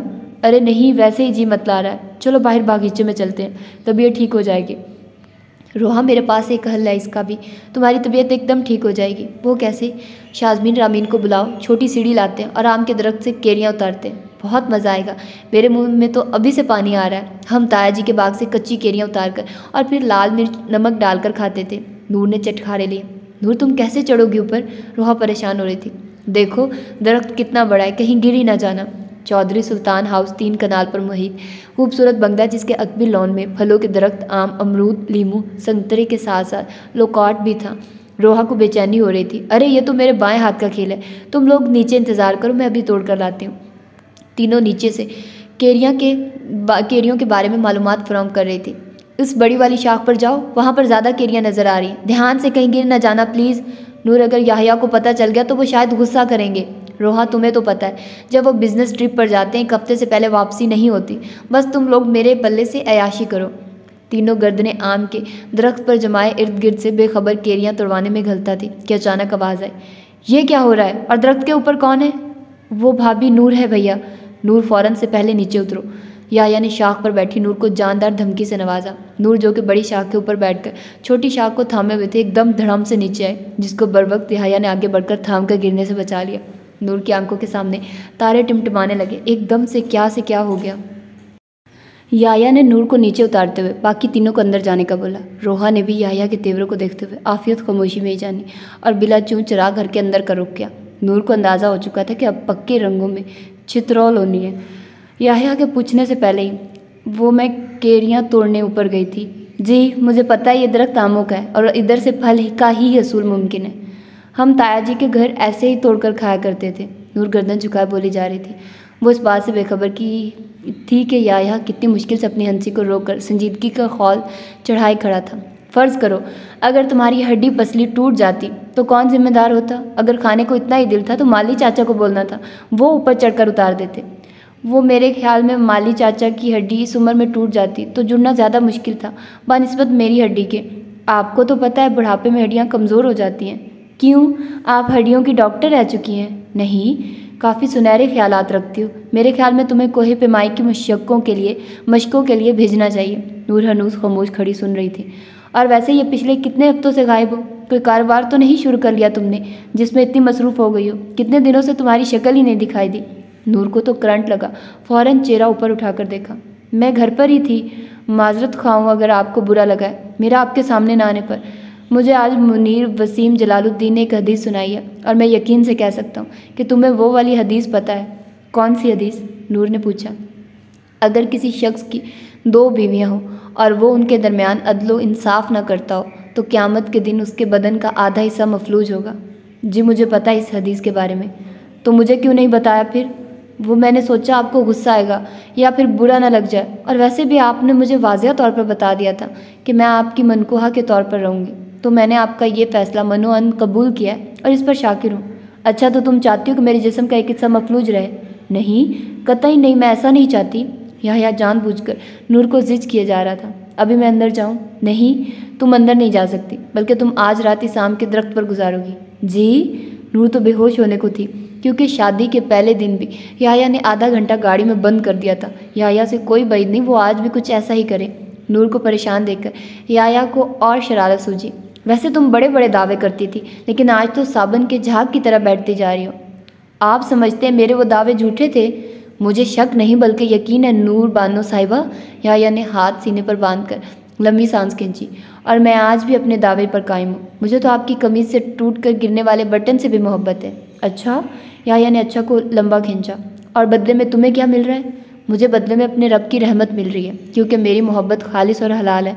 मैं अपने महरम से मोहब्बत करती हूँ, अपने रब को राज़ी करने के लिए। और जो भी काम रब की रज़ा के लिए किया जाए वो बरकत से खाली नहीं होता।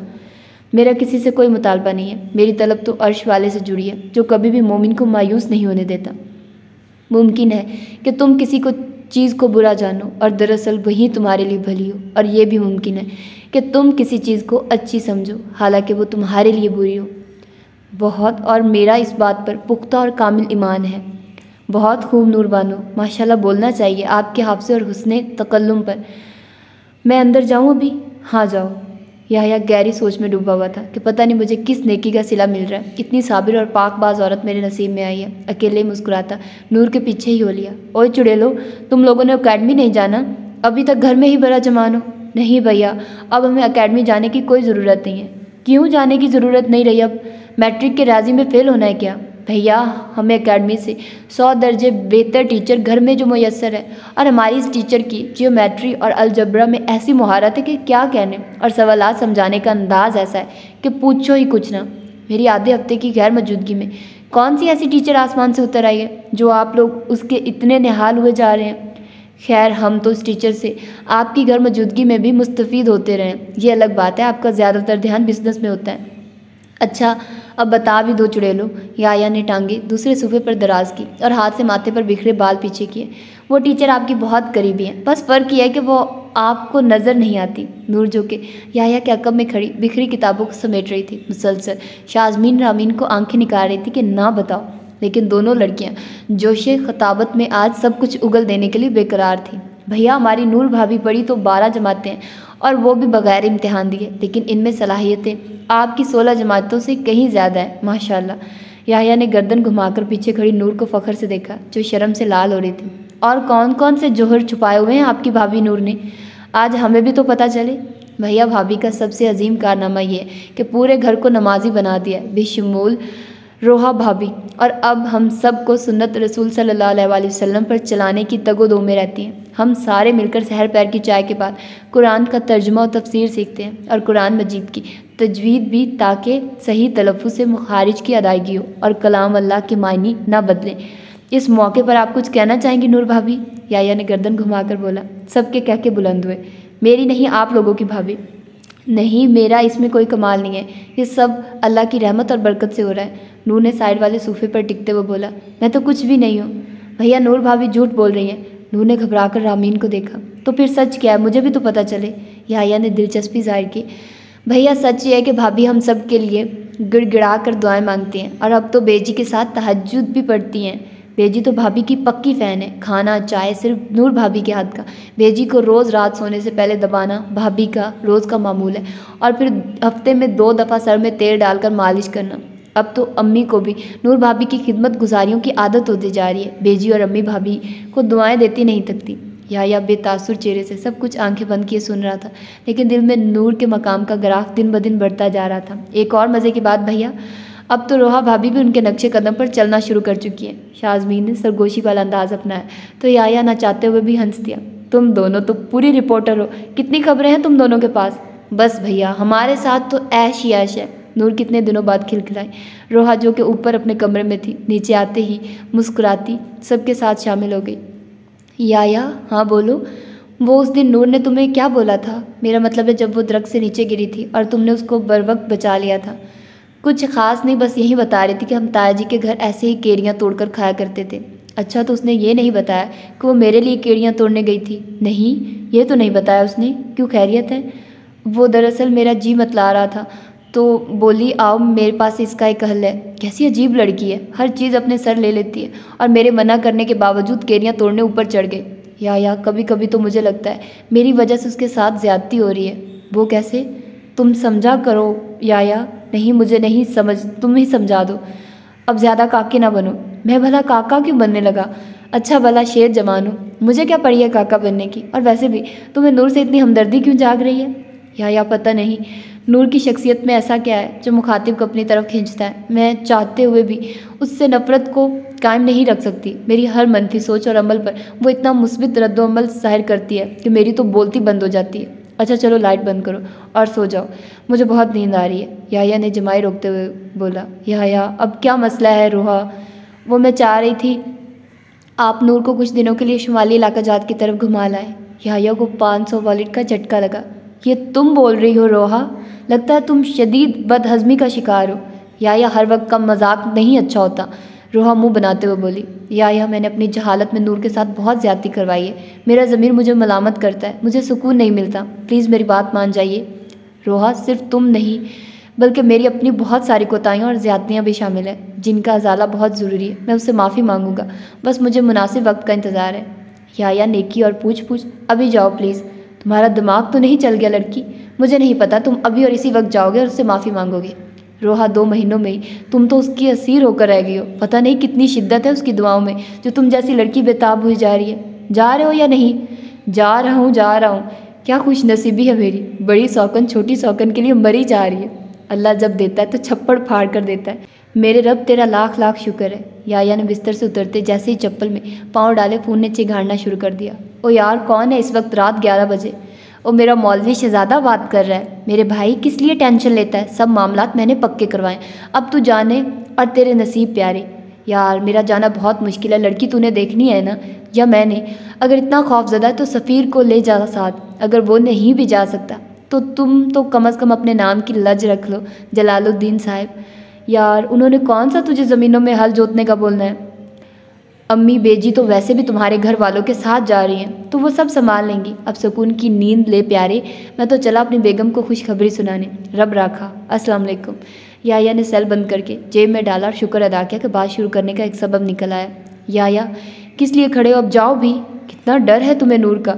नहीं डर तो नहीं है, बस उसकी शख्सियत इतनी सहर अंगेज़ है जो कि तुम भी मानती हो। हाँ पता है, अब बस जाओ। नूर ने सलाम फेरा और हाथ दुआ के लिए बुलंद किए ही थे कि दरवाजे पर हल्की सी दस्तक सुनाई दी। पहले तो अपना वहम समझकर नज़रअंदाज किया, फिर दूसरी दस्तक पर दरवाज़ा खोला और सामने याह्या को देखकर हैरान और परेशान हो गई। सब खैरियत है ना? बेजी पुप्पो और रोहा सब ठीक है ना? सब बिल्कुल ठीक है। तुम ज़रा अपनी सांस बहाल करो, पता नहीं हर वक्त तुम्हें दूसरों की फ़िक्रें क्यों हलकान किए रखती हैं। अंदर नहीं आने दोगी? जी ज़रूर, तुम्हारे लिए खुशखबरी लाया हूँ। वो बात अगर तुम्हारी ज़ात से मुंसलिक होती तो इतना खुश ना होती जितना अभी सुनकर खुशी होगी। अरे ऐसी भी कोई बात नहीं है, नूर ने मीठे लहजे में तरदीद की। या ने बेड पर बैठते हुए बोला, कल वसीम जलालुद्दीन तुम्हारी और मेरी कज़न, बल्कि हमारी कज़न को देखने जा रहा है। अब दुआ करो बात बन जाए। वाकई सच्ची? मैं तो बहुत खुश हूँ। मैंने बहुत दुआएं मांगी हैं किरण के लिए। अपने लिए भी मांगती हो दुआएं? जी मैं मांगती हूँ, और अपने साथ मुंसलिक लोगों के लिए भी। तुम्हें हैरत नहीं हो रही? आज मैं तुमसे बात करने तुम्हारे कमरे में आया हूँ। नूर कुछ देर खामोश रही, फिर बोली, सुबह का भोला अगर शाम को घर वापस आ जाए तो उसे भोला नहीं कहते। तुम ज़हीन शुरू से हो या निकाह के बाद हुई हो? अगर आपकी खुशी में इजाफा होता है तो मैं ज़हीन निकाह के बाद ही हुई हूँ। या ने मुस्कुराकर गर्दन हिलाई। नूर मुझे तुमसे अपने पिछले गुनाहों और कोताहियों की माफ़ी मांगनी है। ये काम शायद मुझे बहुत पहले करना चाहिए था, लेकिन शायद मेरी अना इसकी इजाज़त नहीं दे रही थी। कैसी बातें कर रहे हैं आप? नूर ने नीचे फर्श पर बैठते हुए बोला, आपने कुछ गलत नहीं किया, बल्कि मुझे ज़बरदस्ती आपके सर पर मुसल्लत कर दिया गया था। आपकी भी ख्वाहिशात अमंगे थी, लेकिन फिर भी आपने इस रिश्ते को एहसन तरीके से निभाया। वो कैसे नूर बानो? मुझे समझ नहीं आती तुम किस मिट्टी की बनी हो। आपको जवाब इस्लामाबाद वाला या सरगोदा वाला दूँ? मेरे ख्याल में दोनों पुराने जवाब है। रहने दो, अब कोई नया जवाब दो, क्योंकि तुम्हारे हर नए जवाब में एक नया रंग, एक नई कशिश होती है। अब ऐसी भी कोई ख़ास बात नहीं है। नूर शर्म से मुस्कुराई। नूर तुम्हें मुझसे कोई शिकायत नहीं है? नहीं बिल्कुल भी नहीं है। मैं इसकी वजह जानना चाहता हूँ कि तुम्हें मुझसे शिकायत क्यों नहीं है, जबकि मुझे इल्म है मैंने बहुत सारे मामलात में तुम्हारे साथ ज़्यादती की है। मुझे आपकी कोताहियाँ भी बहुत अपनी अपनी सी लगती हैं। ये क्या बात हुई भला? क्या तुम इंसान नहीं हो? क्या तुम्हारे एहसासात जज्बात नहीं है क्या? सब कुछ है साहिब। ये क्या तुम दूल्हा जी से साहिब पर आ गई हो। मैंने सोचा कि शायद बुरा लगता हो मेरा आपको दूल्हा कहकर पुकारना, तो इसलिए आपको इससे ऊपर वाला दर्जा दे दिया है। बस तुम मुझे इसी नाम से पुकारा करो। चलिए, जैसे आपकी खुशी है। हर वक्त दूसरों की खुशियों का ख्याल रखते हो, कभी अपनी खुशी का भी रख लिया करो। दूसरों की खुशियों का ख्याल रखने वाले कभी खाली हाथ नहीं होते। उनकी झोली में खुशियाँ 3 गुना ज़्यादा बढ़कर वापस आती हैं। मोहब्बतें बांटने से बढ़ती हैं और नफरतें पालने वाले सिर्फ अपने आप को आलूदा करते हैं। कभी किसी की आह से, तो कभी किसी की हक तलफी पे, तो कभी किसी का दिल दुखाकर। नूर की जान जाए, लेकिन नूर कभी भी ऐसे शर को अपने अंदर पलने नहीं देगी। या पूरे अनहमाक से नूर को देखे और सुने जा रहा था, जिसका पाकीज़ा चेहरा हल्के पीले रंग के दुपट्टे में लिपटा हुआ हमेशा की तरह बहुत निखरा निखरा लग रहा था। नूर प्लीज़ मुझे बताओ, मुझे अच्छा लगेगा तुम्हारा शिकवा करना। दूल्हा जी, मैंने बताया कि मेरे पास शिकवा शिकवायत करने के लिए कुछ भी नहीं है। आप तो मेरे लिए बाइस रहमत साबित हुए। अगर आप मेरे साथ निकाह ना करते तो मैं आज दुबई के किसी जिस्म फरोशी के अड्डे पर होती और वहाँ हर रोज़ मेरे जिस्म को नोचा जाता। ताई जी मेरा निकाह अपने छोटे भाई अमजद से करवाने पर तुली हुई थी। अगर आप बर वक्त ना पहुँचते तो मैं नशेई के साथ बांध दी जाती, जो बाद में मुझे पैसा बनाने वाली मशीन बनाकर दुबई ले जाता और मेरी बोली लगवाता। आपने मुझे साहिबान दिया, मुझे अपने नाम के साथ जोड़कर इज्जत बख्शी, मुझे दुनिया के गर्म सर से बचाया, अपने घर की 4 दीवारी में मेरी हर ज़रूरत को पूरा किया बगैर मेरे मांगे और पूछे। आपने रोहा और मेरे लिए हर चीज़ यकसा मुयस्सर की। मेरा नाम सिर्फ आपके नाम के साथ जुड़ने से माँ जैसी पुप्पी की मोहब्बत, दादी जैसा प्यार बेजी की सूरत में मिला। 2 छोटी बहनों का मुझे इज्जत व एहतराम देना, मुझे भाभी कहकर पुकारना, और फिर मेरी पुप्पी ज़ात सौकन का प्यार भी तो इस सब में शामिल है। और मेरे बारे में क्या राय है? याया ने भवें अचकाए। आपको अगर मुझसे मोहब्बत नहीं है, लेकिन आपने मुझे बहुत इज्जत व एहतराम दिया और मेरे लिए आपकी नज़रों में इज्जत पाना दुनिया की सबसे अजीम नेमत है। मैं जितना भी शुक्र अदा करूँ वो कम है। नूर, मेरा तुम्हारे लिए मोहब्बत का लफ्ज़ शायद छोटा पड़ जाए। मुझे तुमसे मोहब्बत नहीं है, मुझे तो तुमसे इश्क है। जी हाँ, मुझे तुमसे इश्क है। बिला रोक टोक नूर की आंखों से मोती टूटकर गिरना शुरू हो गया। ज़ुबान गुंग होकर रह गई। नूर हैरत का मुजस्मा बनी बैठी थी। स्याह घनी पलकों के बाहर तोड़ने वाले मोती उसके दिल का हाल सुना रहे थे। क्या अच्छा नहीं लगा सुनकर? बहुत अच्छा लगा है सुनकर। नूर ना चाहते हुए भी बिलक पड़ी। मैं इस काबिल तो ना थी। नूर, ये सब कुछ बहुत पहले का हो चुका है। जब बिच्छू ने तुम्हें डसा, तुम बुखार की शिद्दत में मदहोश पड़ी थी। तुम्हारी ज़बान ज़िक्र इलाही से तर थी। मेरे उस इश्क का आगाज़ हुआ इस मासूम चेहरे से हुआ जो इतनी अजियत में भी अपने रब की तारीफ़ में मगन था। नूर, ये तुम्हारी दुआओं की शिद्दत है जिसने मुझ जैसे इंसान को हिला कर रख दिया, हत्ता कि तुम्हारी सौकन का दिल तुम्हारे लिए इतना नरम कर दिया। नूर तो हैरत के समंदर में घोताए जन थी। मैं कभी भी तुमसे बेखबर नहीं रहा। तुम हमेशा मेरी नज़रों के हसार में रही हो। हाँ, ये अलग बात है कि मेरी अना ने मुझे रोके रखा, लेकिन अब वो वक्त आ गया कि इस राज को उसके हकदार तक पहुंचाना चाहिए। और रोहा मेरी पहली मोहब्बत है और रहेगी, लेकिन तुम्हारा मकाम इससे ऊपर का है। इसमें मेरा कोई अमल दखल नहीं। ये सब तुम्हारी कुर्बानियों का समर है। इधर आओ, मेरे पास बैठो। जी। नूर ने आंसू साफ करते हुए हुक्म की तामील की। कितनी उम्र है तुम्हारी? अरे बताई तो थी। अभी दोबारा से बताओ। मुझे बहुत क्यूट लगा था तुम्हारा एक एक दिन का हिसाब बताना। अभी मेरी उम्र 18 साल 5 महीने और 10 दिन है। तुमने तो अभी भी पूरा हिसाब रखा हुआ है। याह्या ने कहकर लगाया। बस जी, निकाह के बाद ज़हीन जो हो गई हूँ और शरारती भी बहुत। याह्या ने नूर के सर के ऊपर दुपट्टे समेत हल्के से बाल खींचे। कल फिर हो जाए अकबी लॉन में कीकली और छुपन छुपाई मुकाबला। नूर हंसी को रोक नहीं पा रही थी। अरे आपको कैसे पता चला ये सब? मोहतरमा, सरगोदा वापसी पर तुम्हारी ये अजीम कारनामे अपने कमरे की खिड़की से मुलाहिजा किए थे, बल्कि आवाज़ें भी रिकॉर्ड हैं। सच्ची? जी मुच्ची, याह्या ने लुकमा दिया। अच्छा सुनाइए। रिकॉर्डिंग सुनकर नूर की आंखें छलकने को दोबारा से देख रहा। उसका शोर शराबा, मुकाबलेबाजी सभी कुछ वाज़ेह सुनाई दे रहा था। खुद पर काबू पाकर, अच्छा चलिए मैं आपके लिए कुछ पीने को लाती हूँ। चाय या जूस पियेंगे? कुछ भी नहीं, तुम सिर्फ इधर बैठो और बातें करो। अचानक उठकर खड़े होने से नूर का दुपट्टा सर से नीचे ढलक गया। याह्या की नज़र अचानक उसकी गर्दन पर गई तो हैरान हो गया। इधर आओ, ये कैसे निशान है? मेरे ख्याल में अब वक्त आ गया कि आपको बता ही दूँ। नूर ने दुपट्टा उतारकर गर्दन के पीछे पुराने जख्मों के निशानों को दिखाया। नूर बानो, ये क्या है? याह्या हक्का बक्का देखे जा रहा था। ये वो घाव हैं जो ताई जी पूरे 8 साल से लगाती रही हैं। कभी गर्म चिमटे के साथ, तो कभी शहतूत की छड़ी, तो कभी कोई तगड़ा डंडा। नूर, तुमने ये बातें मुझे क्यों नहीं बताई? और क्या अम्मी सबसे बाखबर हैं? मैंने उनको मना किया था कि किसी को ना बताएं, बल्कि आपको भी नहीं। मैं नहीं चाहती थी कि आप मुझ पर तरस खाएं। मैं चाहती थी कि आप मेरी शख्सियत को अपनाइए, मेरे किरदार को परखें। मैं चाहती थी मेरा किरदार मेरी आवाज़ से ऊंचा बोले। नूर, तुम जीत गई और मैं हार गया। तुम मेरे घर में कितने महीनों से हो और मैं इन तमाम बातों से बेखबर रहा हूँ। नूर, तुमने मुझ जैसे मर्द को हिला कर रख दिया है। मेरे लिए सब देखना कितना अजियतनाक, और तुम ये सब अपने नाजुक जिस्म पर सहती रही हो। ओह मेरे मालिक, मुझे माफ़ फरमा, मेरे कबीरा सगीरा गुनाहों को धो डाल। या दोनों हाथों से सर पकड़ कर बैठ गया। नूर प्लीज़ मुझे माफ़ कर दो, मैंने अनजाने में तुम्हारे साथ कितने जुल्म ढाए हैं, कितना गलत बोलकर तुम्हारी रूह को छलनी किया है। या की आंखें शिद्दत गम से लाल अंगारा हो रही थी। आप क्यों गम करते हैं? आपने कोई जुल्म नहीं किया। नूर ने आगे बढ़कर या के हाथों को थाम कर यकीन दहानी कराई। नूर, तुम किस मिट्टी की बनी हो? मेरे ख्याल में मुल्तानी मिट्टी के साथ साथ सरगोदा की मिट्टी को भी शामिल कर लेते हैं। ना चाहते हुए भी या की हंसी छूट गई और नूर भी खिलखिलाकर हंसती। अल्लाह सुब्हानहू तआला ने नूर को उसके सब्र का बदला उसकी दुआओं से बढ़कर दिया। एकदम हंसते हंसते आंखों ने दगा दिया, दोबारा छलकने को बेताब, खुद को या की नज़रों में इतना मोहतबर पाकर दिली जज्बात उमड़ आए। तुम फिर रो रही हो नूर? बस ऐसे ही खुशी के आंसू हैं शायद। आप रुकिए, मैं आपको एक और चीज़ दिखाती हूँ। एकदम जोर से उठते हुए अपनी नागिन जैसी चोटी को झटका देकर पीछे किया तो चोटी सीधी या के चेहरे पर जाकर लगी। ओह नूर, नूर ये क्या कर दिया है? तुम्हारे ये बाल सीधे मेरी आंखों में लगे हैं। नूर घबरा कर पलटी। माजरत चाहती हूँ दूल्हा जी, इसका भी हल है मेरे पास।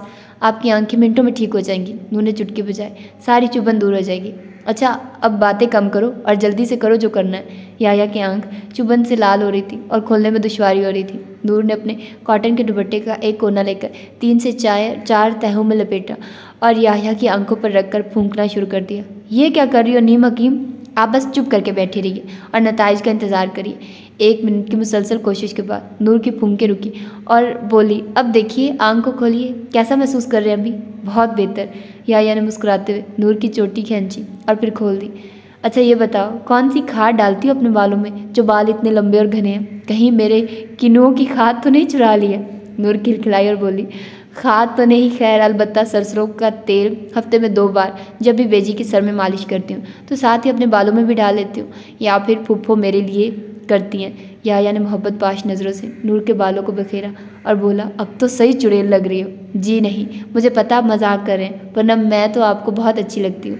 नूर लाड से इतराए, जी बहुत अच्छी लगती हो। या ने आगे बढ़कर नूर की पुरनूर पेशानी पर अपनी मोहब्बत की मेहर रकम की। अभी जाओ और लेकर आओ, क्या दिखाना था? अभी लाई। नूर पुरजोश होकर अलमारी से एक छोटी सी डिबिया निकाली और या के पास बैठकर खोलने लगी। या देखकर हैरान था। पगली, ये तो टूटे हुए बटन हैं। जी मुझे पता है, और ये किसके बटन हैं? मर्दाना बटन ही लग रहे हैं। जी हाँ, आपका जवाब बिल्कुल दुरुस्त है, और ये बटन हमारे मर्द वाहिद की कमीज़ों के हैं जिनको मैं धुलाई और इस्त्री करते हुए टूट कर गिरने पर अपने पास महफूज कर लेती थी और फिर टूटे बटन की जगह नया बटन टांग देती थी। तो तुम्हें इन बटनों से क्या फ़ायदा मिला है पगली? ना हो तो मैं रोज़ रात को इनको खोल कर देखती हूँ और इनमें आपकी खुशबू महसूस करती हूँ। इधर लाओ अपने हाथ। नूर ने दोनों हाथ फ़ौरन फैला दिए। या ने दोनों हाथ पकड़कर अपनी आंखों के साथ लगा लिए और नूर को अपने मजबूत हिसार में लेकर उसके मरमरी हाथों पर अपने लब रख दिए। दूल्हा जी, मेरे ख्याल में 2 रकत नफल अदा कर ली जाए, और मैं चाहती हूँ कि मैं आपकी इमामत में ये सुन्नत पूरी करूँ। हाँ चलो, मैं वज़ू करके अभी आया। या ने मुस्कुराकर वाशरूम का रुख किया। रोहा, नूर जल्दी करो भाई, तुम लोगों ने तो ठेका ही ले लिया है, क्या आधे मोहल्ले को भी साथ तैयार कर रही हो? या ने कमरे में झांकते हुए हाँक लगाई। हमें 12 बजे जेलम पहुँचना है, अम्मी लोग तो आधा रास्ता भी तय कर चुके हैं। नूर ने हेयर स्ट्रेटनर से रोहा के बालों को सीधा करते हुए बोला, बस 5 मिनट और दे दें। या सुनो, मैं तो अम्मी लोगों के साथ आऊँगी, क्योंकि उधर गए भी तो कितने दिन बीत गए, इसी बहाने कुछ वक्त उनके साथ गुजार लूँगी। तुम नूर को साथ ले जाओ, ये तो बिल्कुल तैयार है, और मुझे मज़ीद आधा घंटा दरकार है तैयार होने में। मुझे नहीं पता, तुम दोनों आपस में फैसला कर लो, जो करना है। मैं नीचे गाड़ी में बैठा इंतज़ार कर रहा हूँ। नूर जल्दी से अपनी बुर्का चादर लो, मैंने अम्मी को फ़ोन किया हुआ है, वो मुझे पिक कर लेंगे। अच्छा चलो, जैसे आपकी मर्ज़ी। नूर जैसे ही अपने कमरे में बुर्का लेने आए, बाहर कॉरिडोर में या को फ़ोन पर किसी के साथ मसरूफ़ पाया। जल्दी से दरवाजे की तरफ बढ़ी तो या ने हाथ थाम लिया और फ़ोन जेब में डालते हुए बोला, ये आज हमारी पेंडू सी बीवी इतनी खूबसूरत क्यों लग रही है, या फिर मेरे दिमाग का फतूर है?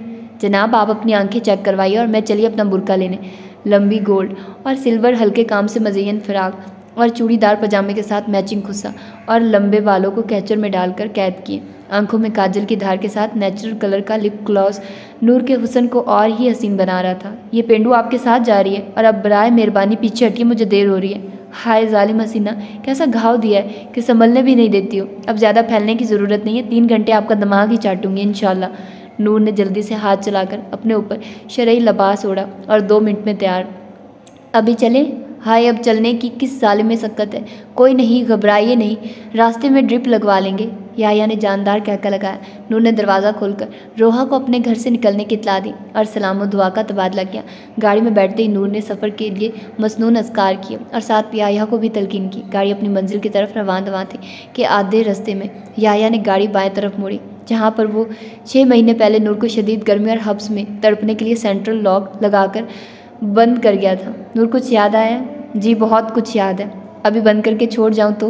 अगर अभी बंद किया तो आपको 6 महीने पहले वाले नताइज नहीं मिलेंगे। एक तो गर्मी नहीं है और दूसरा मेरे पर्स में इस गाड़ी की दूसरी चाबी भी मौजूद है।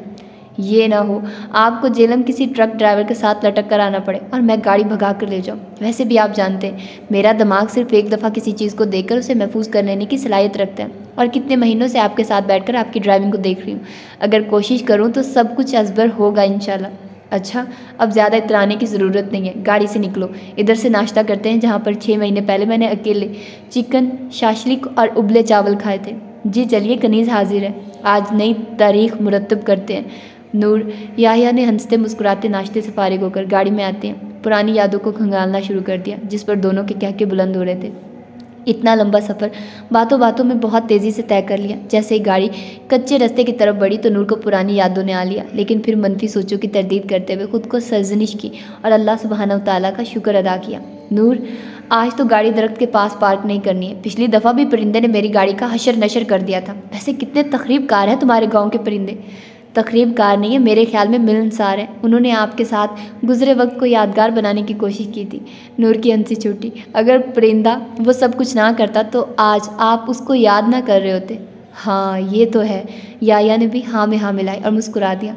अम्मी लोग तो पहुँचे हुए हैं, मैं अपनी गाड़ी उनकी गाड़ी के पास ही ले जाता हूँ। घर के अंदर दाखिल होते ताया ने नूर और याया का पुरतफाक इस्तकबाल किया। फिर याया ने बैठक का रुख किया और नूर बरामदे की तरफ बढ़ गई। सब लड़कियों ने नूर को अपनी बाहों में भींच लिया और बहुत रोई। पुप्पो ने इशारा किया कि जाकर ताई से भी मिल लो, अंदर कमरे में। जी पुप्पो, मैं बस अभी जाती हूँ। किरण के हमरा नूर कमरे में दाखिल हुई तो ताई को देखकर हैरान रह गई। ताई का चेहरा मुकम्मल तौर पर टेढ़ा हो चुका था। नूर को देखते ही ताई ने हाथ जोड़ लिए और बोलने की पुरजोर कोशिश की, लेकिन सिवाय आ के ज़बान कुछ समझ नहीं आ रहा था। नूर, अम्मा तुमसे माफ़ी मांग रही है, इनको माफ़ कर दो। ताई जी, मैंने आपको अल्लाह सुब्हानहू तआला के लिए माफ़ किया, मेरा रब आपको शफा दे, आमीन। ताई के आंसू ज़ारों कतार जारी थे। नूर का दिल पसीज गया और सच्चे दिल के साथ दुआ की। मामू अमजद की टांग इन्फेक्शन की वजह से कट गई और अब वो किसी खैराती इदारे में रिहाइश पजीर था। दोनों बदनीयत बहन भाई को अल्लाह सुब्हानहू तआला ने उनकी शर की सज़ा दुनिया में दी और बेगुनाह नूर को उसके सब्र का बदला उसकी दुआओं से बढ़कर मिला। बेशक सब्र का फल मीठा होता है। किरण और मुनीर वसीम जलालुद्दीन का निकाह सादगी से अंजाम पाया। सब खुशी से फूले नहीं समा रहे थे। याया और सफ़ीर मुनीर सलीम वसीम जलालुद्दीन के लत्ते लिए रहे थे। यार, कोई खुतबा वगैरह तैयार किया है हालात हाजरे पर, मुल्की माशियत और महंगाई पर? सफ़ीर की खी जारी थी। याया, उसको कोई रुमाल दो ताकि मुंह पर रख ले। मुझे तो लगता है इसने दुल्हन को तोहफे में याया के तिरशा वो फलों पर लिखी गई किताब देनी है, जिसमें बगैर बीज के किन्नू में जूस की मिकदार और बाकी फ़वाइद के बारे में तफसीलात होंगी। तीनों दोस्तों के कहके बुलंद हुए। सफ़ीर, मैं आज दूल्हा हूँ, वरना तेरी तो मैं दरगत बना देता। सफ़ीर, तेरी शादी पर इससे भी नायाब सपेरों पर किताब ला कर दूंगा इंशाल्लाह। मुनीर वसीम जलालुद्दीन की बात पर दोनों दोस्त महफूज हो रहे थे। 5 साल बाद याया सुल्तान के आंगन में मोहित, मोमना और सलाहुद्दीन की किलकारियाँ और शरारतें अरूज पर थी। छोटी अम्मी, देखिए सलाहुद्दीन ने मेरी कार का टायर उतार दिया है। मोहित रो देने को था।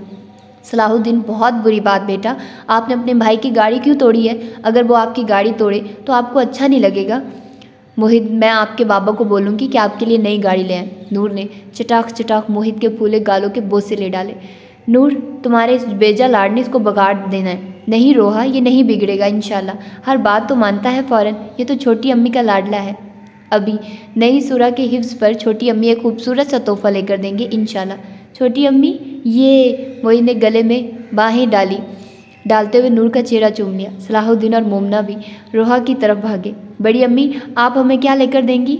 रोहा का बेटा मोहित और नूर के जुड़वा सलाहुद्दीन और मोमना, इन सब के नाम नूर ने अपनी पसंद से तजवीज़ किए थे। सबको एक जैसी चीज़ें मिलेंगी। अभी दोनों फूफुओं की शादी खैर आफियत से हो जाए, फिर इंशाल्लाह। नूर कल जो मैं गोटा लाई हूँ तुम ज़रा शाजमीन रामीन के दुपट्टों पर टांग देना और बाकी चीज़ों की लिस्ट भी बना लेना ताकि फिर कल जाकर दोनों ले आएंगी। जी ठीक है, मैं रात को इन दोनों को सुलाकर सारा कर लूँगी। अभी ये मुकदमा ज़ेरे बहस था कि याया की गाड़ी आकर पोर्च में रुकी। तीनों बच्चों ने दौड़े लगा दी और याया की टांगों के साथ चिपक गए। बाबा बाबा की आवाज़ें बुलंद हुई। ओ यार टांगे तो छोड़ो, कम से कम चलने के काबिल तो हो जाऊं। बाबा सलाहुद्दीन ने मेरी गाड़ी तोड़ी है। नहीं बाबा, नोहिद ने मेरे हाथ से खींची है तो टूटी है। अच्छा मुझे सब पता चल चुका है, अभी इधर आ जाओ सारे। याया ने घास पर ही चौकड़ी मार ली और तीनों को गोद में बिठाकर बोसे लिया। अब तीनों मुझे इजाज़त दो ताकि मैं अंदर जाकर बेजी अम्मी से मिल लूँ। नहीं बाबा, आप नहीं जा सकते। कोई कंधों पर चढ़ रहा था तो दूसरा गोद में उछल कूद कर रहा था। ओ यार। नूर और रोहा याह्या के इस हालते ज़ार को देखकर मुस्कुराई और आगे बढ़कर बच्चों को अलहदा किया। बाबा अभी थके हुए हैं, इनको फ्रेश होने दो, फिर बाद में आपके साथ खेलेंगे। याह्या सुल्तान ने मुस्कुराकर अपने इस गुलजार को देखा जिसको संवारने में नूर बानो का बहुत बड़ा हाथ था। नूर बानो के सब्र और हिकमत ने 3 घरों को करीब किया। दोनों फूफियाँ और ताया के आपस में ताल्लुकात बहाल हो गए। सिला रहमी ने खून के बिछड़ों को आपस में मिला दिया। बेशक एक दीनदार औरत ही घर को जन्नत बनाती है और आने वाली नस्लों को बेहतरीन तरबियत देकर मुल्क व कौम के लिए सपूत परवान चढ़ाती है। नूर बानो ने पूरे इखलास के साथ याह्या के साथ अपनी ज़िंदगी का सफ़र शुरू किया और हर मुश्किल मोड़ पर उसका साथ दिया। उसकी इज़्ज़त की पासदारी से लेकर उसके हर अज़ियतनाक रवैये को बर्दाश्त किया। कुरान और सुन्नत पे अमल करते हुए अपने रब को अपने दिल का हाल सुनाया और गिरिया ज़ारी की। अपने नफ्स का जहाद किया, अपने ख्वाहिशात को दबाकर दूसरों के लिए राहें हमवार की। बेशक जो लोग दूसरों की भलाई चाहते हैं, अल्लाह सुब्हानहू तआला उनको कभी भी खाली हाथ नहीं लौटाता। दुनिया में किसी भी चीज़ का हसूल बिना कुर्बानी दिए मुमकिन नहीं है। जिस शख्स ने अपने नफ्स पर काबू पाकर अपने रब की फर्मा बरदारी की और सुन्नत रसूल सल्लल्लाहु अलैहि वसल्लम पर चला, बेशक वही दुनिया और आखिरत में कामयाब तरीन है। ईमान की अलामत है अपने भाई के लिए वही पसंद करे जो अपने लिए पसंद करता है। तुम में से कोई शख्स मोमिन नहीं हो सकता जब तक अपने भाई के लिए वो ही ना चाहे जो अपने लिए चाहता है। ये आहुजारी की बरखा, ये मेरे इखलास की मठास है। घरौंदा है ये मेरे सारे ख्वाबों की बुनियाद है। तो ये नावल ख़त्म हो गया और बहुत बहुत बहुत अच्छा था। Thank you Iman for suggesting such a beautiful novel. बहुत बहुत मज़े का नावल था, मुझे बहुत अच्छा लगा। इसका जो वो क्या कहते हैं मेन जो थीम थी ना वो बहुत मज़े की थी। मतलब ये थोड़ा हटकर था, ऐसे कभी भी नहीं, मतलब बहुत कम केसेस में देखा गया था कि शौकन का वो रिश्ता जो है ना उसको एतदाल के साथ और एक शौकन वो दूसरे के साथ इतना प्यार कर रही है। हाँ पढ़ा है मैंने कि बहुत अच्छी होती है, लेकिन इस तरह से किसी ने डिटेल के साथ नहीं बताया। तो नूर ने बहुत अच्छे से मतलब हर चीज़ को हैंडल किया। उसका करैक्टर बहुत प्यारा, बहुत ही प्यारा था माशाल्लाह से। माशाल्लाह बहुत नावल में था और पूरा एक तरह से वो इस्लामिक टाइप और उस मतलब उसको इस्लामिक टच बहुत ज़्यादा दिया गया था और जो कि बहुत अच्छी बात है। और ये सारी चीज़ें जो होती है ना ये हमें सिखाने के लिए होती हैं, हमें बताने के लिए होती है। नॉवेल्स बाज़ औक़ात उसमें हमें एक लेसन मिलता है जो हम लोग अपनी ज़िंदगियों पर अप्लाई करते हैं और उस तरीके से कोशिश करते हैं कि हम अपनी ज़िंदगी को गुजारें। आई होप आप लोगों ने इस नावल से बहुत कुछ अच्छा सीखा होगा। मैंने बहुत कुछ अच्छा सीखा है और मुझे बहुत अच्छा लगा। इस नावल को पढ़ने के बाद मैं बहुत अच्छा फ़ील कर रही हूँ। आप लोगों को कैसा लगा मुझे ज़रूर बताइएगा, अपना फ़ीडबैक आप लोगों ने ज़रूर देना है। और हाँ, आप लोगों ने जाते जाते चैनल को सब्सक्राइब करना है, इस वीडियो को लाइक करना है और मुझे दुआओं में याद